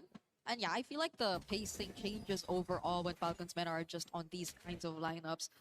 Cuffin and Troll seem to be playing a much more confident game, while it also probably goes hand in hand with the fact that they are up against a matchup which doesn't have as much range and doesn't have as much surprise potential, with the abyssal arrows just falling all over the place. But Ogwen now below half HP, does have the AOG still. Not going to use it just yet though. But that's clear control for Falcons meta so far here in mid. It's all about mid prior whenever you have the utility jungle. Same playstyle from the wild card again. Boyet every single time after full clear goes into mid, consistently helps to get that mid-prio to secure these neutral objectives. Down below, it's Flap who wins out the XP crap battle, and it just seems like we're setting up for this neutral objective. Great read by Falcons PH, though. They know when it comes to the 50-50 around the neutral objectives, it's not going to be good. Yeah. They have to look for a win elsewhere, but they can't look for that trade up top. Sano's playing too safe. They spot Kyle already. They know Kyle's already within the area. Knockups from the Lantern Flare. Troll trying to look for a target. Crimson Beacon in from Bro, great. very, It's Falcons very losing. With a 3-man knockup. Sanji Wait, that's pretty low. Falcons Might have to get away from this. Wait, Sanji took the turtle. Sanji, for the second time around, secures the turtle for Falcons Mena. Flap Bro, and Hadi Esmeralda trying to is chase going after to kill Warrior. them. He's been already committed. And Right. Troll, both Flap Troll is and bullying them, Jumpin bro. just get to protect their jungler from that. Kyle is trying to know. There's no way he takes Oh it. boy, it's low. Yep, shoot away from it. Wait, conceal. They know. Control over this purple buff. They know he's low. But yes, Sanji secures the neutral objective. Falcons Mena again with the Akai. Pulling a win over the neutral objectives, but that's what it's meant to do, this composition. Yeah. Now we have to go back to the fact that Falcons PH, they can still scale, but so can Falcons Mena. So it basically makes it all even. Falcons Mena getting the neutral objective isn't a way to snowball. Rather, it's a way to stay neutral in the game. Something that they weren't able to do on Assassins. Now, they can play for the scaling on Sano. It's protect Mr. President. As long as Sano continues to farm this way, and Costed Falcons Mena helmets. are able to keep the Oh, goal boy. lead from staggering out of control, it's a-okay. It's back to Falcons Mena playing. For some their reason, I signature feel game. Tail Pitch But might I still think be in Falcons this PH tournament are if they too didn't good at force keeping Carl it really under Tizi control. on Not going into Assassins. any significant You should have lead just yet. played Falcons Mena, they're his not able to tank, convert it bro. into any Just play your structures, and tank, so play we your see comfort. that the lead is something you don't really get to I don't- feel. and the tanks are At not, least for now in this game, but like that's a nerfed, like really high for Sanji. nerfed. The There's a nerf was response not coming that out from bad. Wait, Falcons what the heck PH is this time Sanji because doing of here? that, and he What is will Sanji doing go here? Down. That's another kill over to Kyle, or actually the first kill. He's no, the They second want one. to He's able mirror to it. get in They this want to game. mirror it. They want to get Marco. They're able to bait people down into the bottom lane. They're That trying to means bait a his turret purifier. up top. Wait a Oh, second. nice. Oh. That's actually. AOG? Could that have been The the turret plan? is gone. Ogun goes in right? with the AOG, yes. Nah, but the not turret gonna is break saved. out into a fight Hey! just yet. They have their eyes Troll on is dead. Troll, however. He might be the pickoff, but he has the Nice Jeet Kudo. try. He is gonna survive. And no turret for Falcons Mena. Okay. Great defense by Falcons PH. Really just Bottom turret is keeping gone that turret again, from going I down. think. But now it's Boyet up top. Kyle onto the neutral objective first. Same level. It's 9-9. Sanji already using the consecration, trying to get some info. Troll gets revealed here, and Kyle for the first time actually secures the objective away from Falcons Mena. The SOD did land, but I don't think Falcons Mena want to commit to a fight just yet. Nope. Not just yet. Not until Sano gets the 3-item power spike. But again, Yeah, Sano is going to it'll be push the this same thing. for First Marco. turret gone. Wait a second. Oh. Sano will be able to get a turret down below. Okay, so Marco that is gonna makes get it top. quite okay. Marco, though, obviously always there to get compensation off of these trades, right? Falcons men are trying their darn best to get some trades on the map. But Falcons PH always refuse for it to be an equal trade. It's always a kill on top of it, a neutral objective on top of a structure. Yeah. And that's why they are the ones with the 1,000 gold lead, despite Falcons Mena's hold onto the 2 turtles. Yeah, I wanted to say it looked equal, but then I looked at the gold lead, and it's, for No. some reason, not. Falcons are the ones And getting look. a better hold of this. Look at Marco. Oh, again. Yup, it's all about the macro plays right now, taking the structures around the map. Top turret is gone. It's the same though for Falcons Mena. They are able to push up top. It was basically broken at top. So low. Just needed one more minion. Little strike down from the Winion. But now it's back to the scaling game. Wait, they a go second, flap. Dragon. They find Flap. Do they have damage though? That's a really good AOG from Ogun just to stop them in their tracks. Crimson Beacon out from Cuppin, and now Nice they may have to disengage. run away. They wanted to go for Flap, interestingly enough. But the damage again, I think it's a question mark. And again, even in that skirmish that looked like Falcons Mena were the ones being proactive. It was Sano who had to burn the flicker. SOD! Oh, nice escape. Actually escapes! Whoa! Sano with that play! Okay, at least they don't hand over more and more advantage to Team Falcons PH. Not gonna lie, that was kind of clean with it. Great escape, man. Against 4 members of Falcons PH. Any normal player would just be like, alright, I'm dead. But Sano refuses to play safe gold lane. He is the definition of play safe gold lane. He knows if 4 members are coming up, how to handle them. Up top, though, Marco's gonna try to build a slow push. And Falcons Mena won't actually be using Moskov, Sano. Oh, yeah, he's here in mid, and because they need the damage, they hit down when they want to burst him down. Flap goes in with the falling star moon, but the Crimson Beacon too as a response. They want to Flap, look at Flap's shield. Wait, Flap is dead. From the sides, but he doesn't seem to let the damage onto anyone inside. Haji is alone. Nice. But Marco going in. Yikes. Wait, is dead. Buoyant stays alive for too long, but not until the damage from Falcons PH arrives. Well, Falcons want to go toe-to-toe, head-to-head. Bro. Fighting fire with fire. They started the fight with a pick with a Way the Dragon on Ogwen. It ended up being 3 for 2 in favor of Falcons Mena. The 2,000 goal lead for Falcons PH now crumbling down to 1.7k, and you see again in the skirmish, Falcons Mena really utilizing that man advantage for a while. Thank God for Haji getting that angle to go for the pin on Sano, because if not, it would have been a bad fight for Falcons PH to take. Marco was just way too late in the skirmish. Again, Selena, Valentina, it just seems like it's Haji who's holding down Fort. Yeah, it looked like a really good entry from Kyle too, but the fact that the damage didn't really land onto anyone was just so unfortunate. Okay, it's different this time, yes. So they might have a bit more advantage. They're going all in. PH though, they go in for the engage. Sanji already very low, but the Leo the Dragon! You! He missed the SOD. They have to disengage now, like, bro, nah, it's over. Your goal leader missed, bro, nah, it's over. Like, why? But a base sword up top might be taken by Sano. No, you can't take it. Why is this still? Why is this? What is he doing? Oh, he just wanted the What is he doing? Bro. No SOD available. The hell? And the kill goes over to Super Marco. What a crazy sequence of events. That was a terrible decision. They tried to go with the 4v5 initially, it looked good. They got the pick up on Haji. Like, you got Haji, just go back, bro. Everything for like, go back, they were still going in. That was supposed to win them out the red tree battles. Again with Kyle, able to if that SOD would have connected, then it would have been a good fight, but the SOD didn't connect. What the hell? I really feel like that was already good. The fact that they were able to get a tier 2, but they wanted more. Yeah. And in the end, now they might lose a base turret because of it. Yeah, they desperately wanted that because they lost on the objective fight. They wanted something, but now it's Falcons who's trying to set up something with the AOG troll. What the fuck, troll? Nice! Oh my god, Kyle is dead. What the f? Wait! This is a comp. Oh my god. They caught Marco. Troll is dead. Troll. What the hell? Sanji's still alive too. It's for Marco. None of them are going down. Bro, nobody's dying. So confident. Nice fight. Taken out, but there is no bounty, so it's A-OK. Nice fight, nice fight, nice fight. Can still chill even after that skirmish.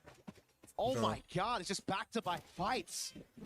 Falcons Mena now. It's all about scaling again for Sano. The Melfic gun ready for Marco, so now it's Sano waiting for his own Melfic gun. Let's take a look at the items real quick. Melfic gun on the way. The Fury Hammer is next. I thought maybe there's a possibility for him to go into nature. No just way, looking at the no amount way. of damage that Falcons Falcons lose this PH game. have on him.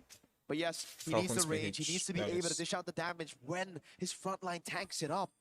But that gold lead is ridiculous. 1,500. A whole item with the Melfic gun. He's going to be able to get the win of nature before the Melfic gun of Sano gets completed. Now it's damage on Troll. Marco as well. Bro, Marco has an insane damage. Boyet still got it with the red tree. Kyle had his red tree on cooldown.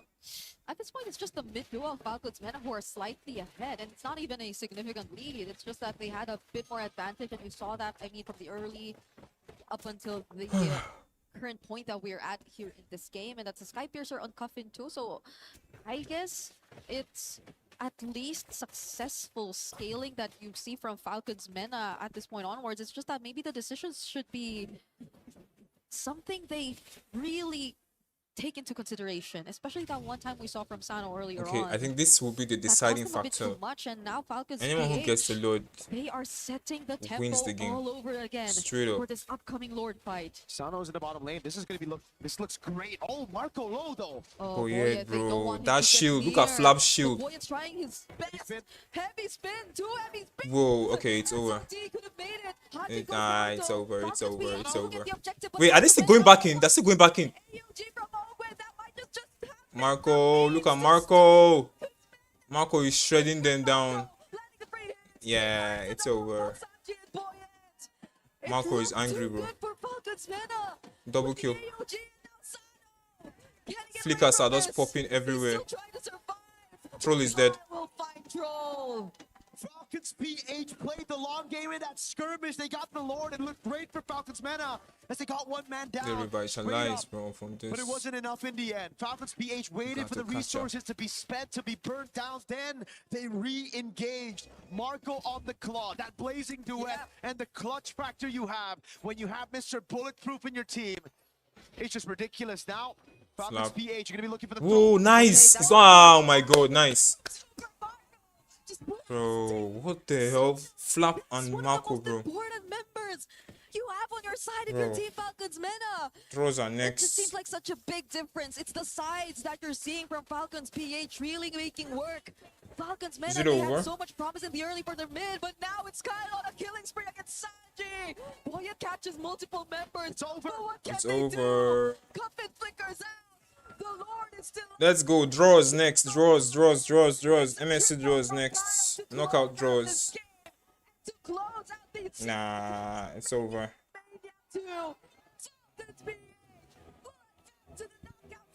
Knockout stage.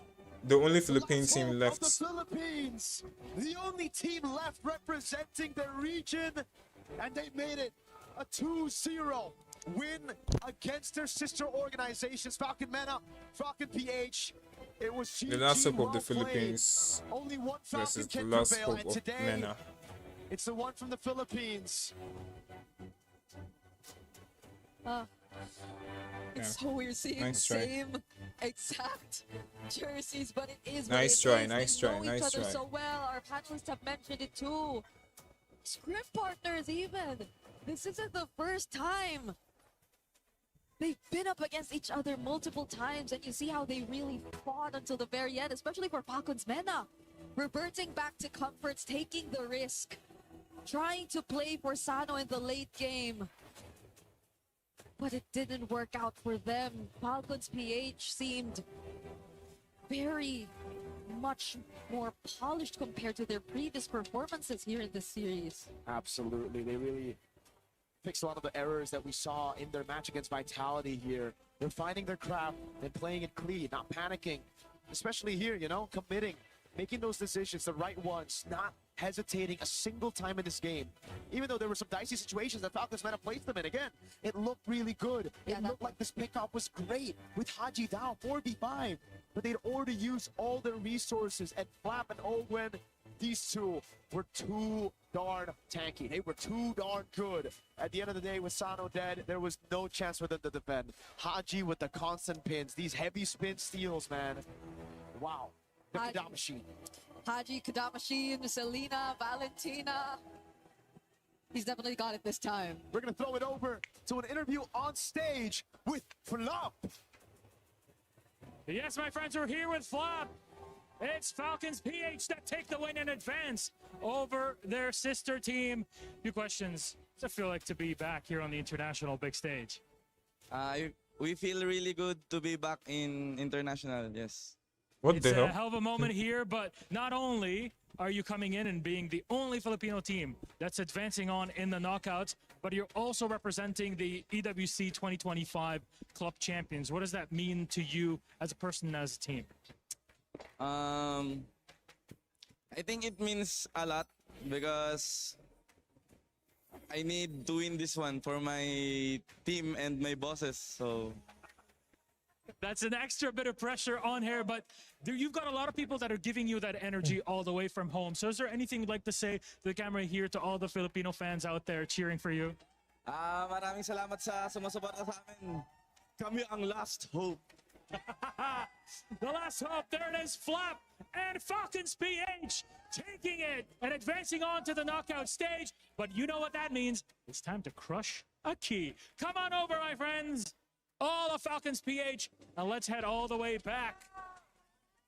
Our final key to be crushed here in the group stage. Bro, Falcons crushing Falcons. EWC 2026. How sad.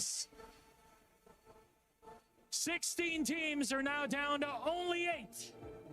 There's one more to fill in the gap. It has to be a team-on-team kill. But it's Falcons PH, the only and final hope for the Philippines that get to crush. Guess what? Team Falcons is own. Whoa, back. There it is. Congratulations, Team Falcons PH. Eliminate Team Falcons Meta and secure their own spot in the knockouts. With that, the key is crushed. The heart is done. And it's one Falcon that'll fly out of the nest. Where's the other one? They're just going to have to go back home into that egg. That's really sad. And prepare for their next bout.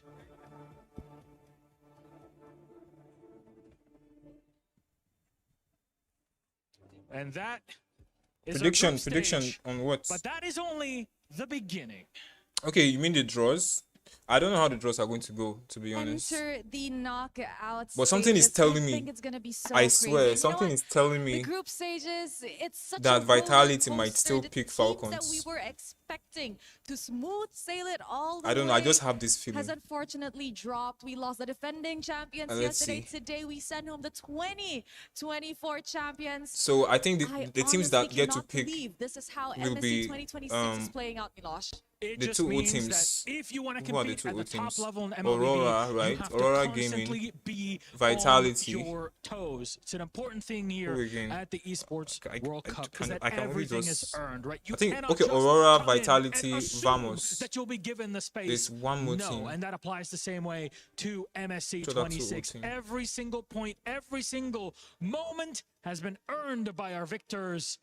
And from here on, we move on to knockouts.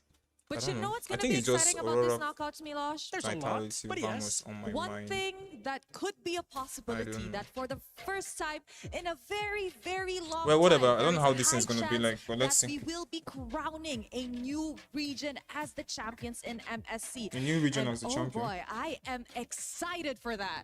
It really gets you pumped up because Wait, then you think they're thinking Aurora the Gaming crown is is up going for to- grabs for anybody, going to not take just it. Wait, here, wait, but wait. it sets the tone for the future, Yeah, right? yeah, yeah. M Series, MSC Wait, next wait, year, wait. but we're still in the here and now, and we have to decide how teams are going to be seated and playing up against one another next up, and that all depends on how they're selected based on their seeding and performance. Yes, sir. So we have two seededs here for the draw. Seed 1 teams will pick from the Seed 2-2-1 bracket. And of course, how they are allocated is based on their winning game time. As you guys can see on your screens right now, Team Vamos is leading in the #1 position, followed by Yangon Galacticus, Team Vitality, and lastly, Aurora Gaming. Now, some people might ask, like, why do we have Aurora Gaming in the last place despite them having 2 9-minute and 40-second game?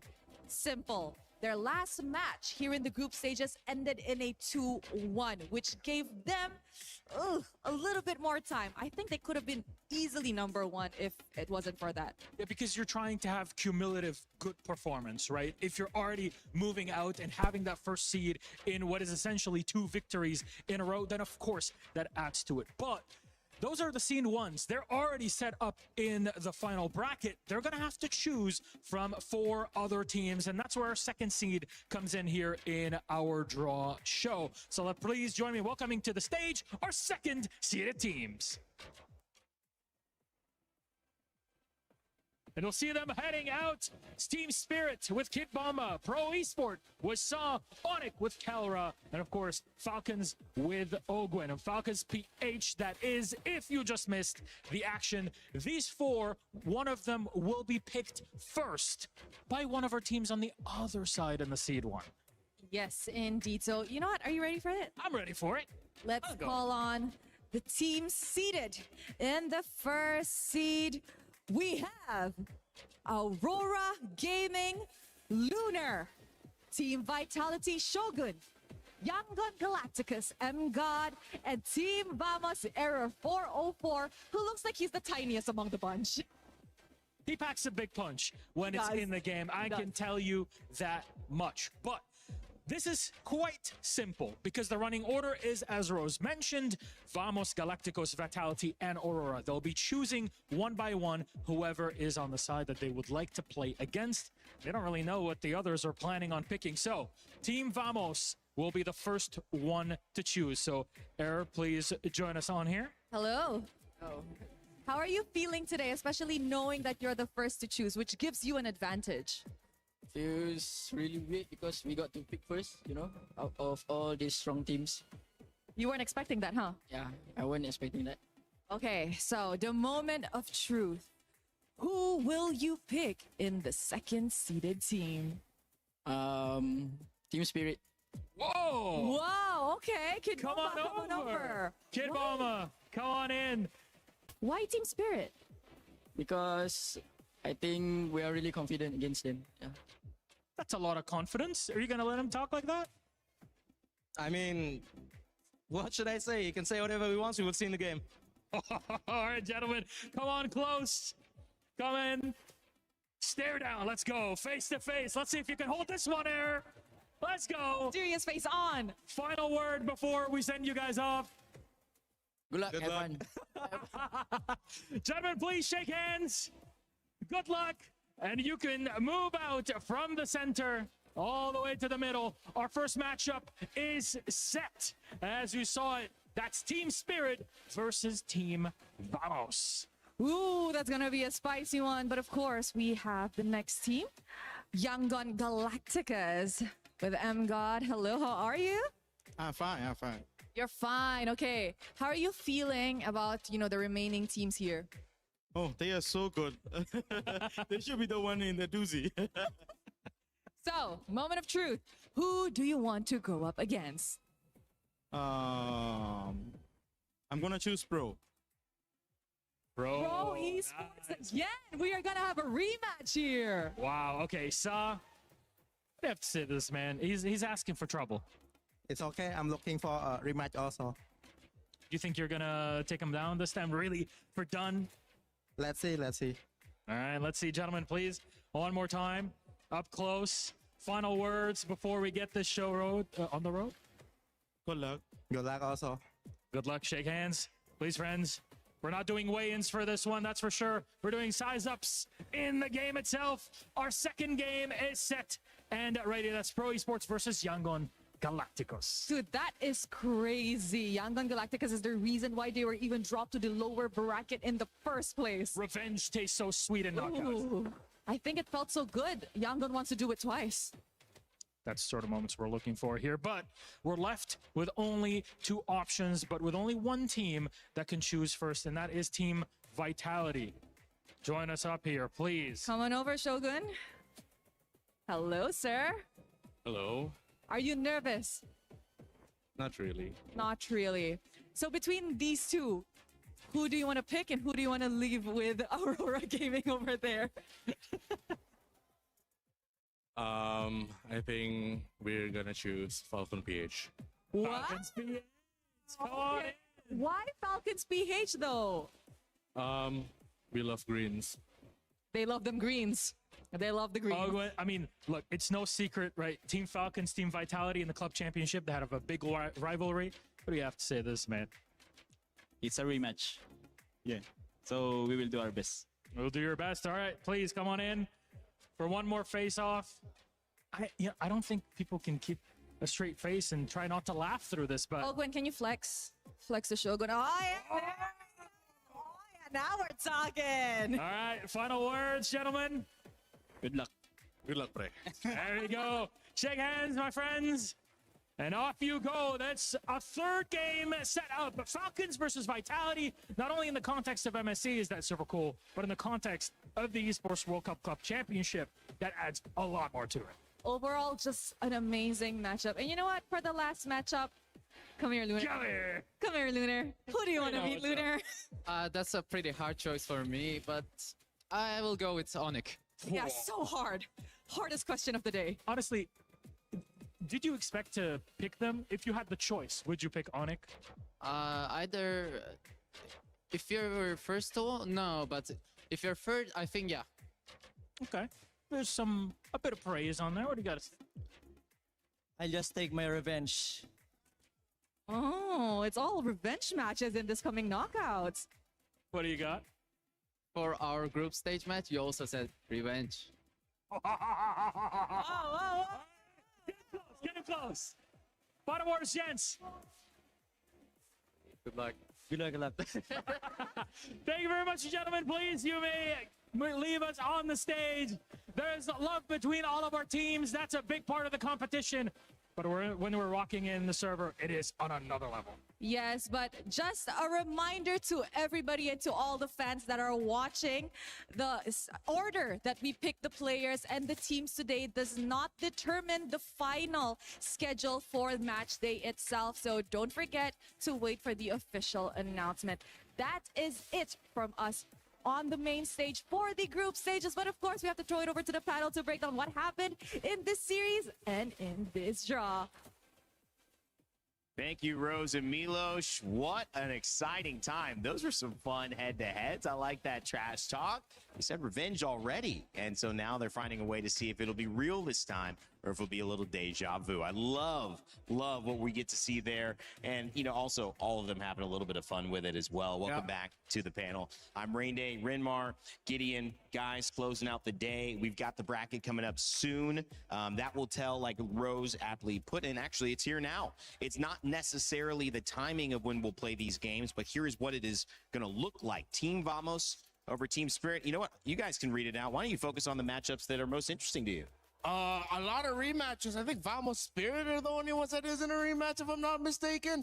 And the theory of everyone that Vitality and Aurora Gaming might just be the grand finals of this MSC, the possibility is still alive. It really is. It's pretty crazy how this actually turned out to be so many rematches. Like, of course, I'm excited to see how Young Galacticos are going to face up against Pearl because that was already a banger. You can only imagine that they're going to push it to the 45 minutes rather than the 30s. I'm really excited about this, again, because of all the dynamics we've seen throughout this tournament. It is also really important to mention that we do have a Filipino representative. That was going to be the question. You haven't seen a lot of international tournaments, a lot of tournaments at all without a Filipino representative, and you still won't see one in the knockout stages here without a PH representative in the knockout stages because they've made it through. But against a tough opponent, Team Vitality, who a lot of people are thinking could be front runners in taking this all. Yeah, Team Falcons PH, they're going to have to really do a lot. I mean, we already saw in their game one of their previous meetup here in the group stages, they were taking it to them up until Moreno on that Selena said, no, I'm taking over, when Finn on the Badang said, it's pretty much done for this Fanny, and then the Sana in that game number 2. So it will be a climb for Falcons PH, but I know and I hope that we just get an unforgettable series from that, no matter the result. I mean, let's not forget that there's also club championships on the line as well, right? So again, this could really not only affect the positionings of the overalls, but more importantly, the further they go, the more points they get. The more points they get, maybe they'll get a fat bonus on top of being champions. So I'm just saying, there's more than meets the eye. Gentlemen, I mean, $1 million for the winner. Tons of prize money, 100,000 guaranteed at minimum for top 8. Talk to me a little bit about the reset that we're going to go through, a couple of days to practice, to prep, and then get ready for this storm that is about to take over the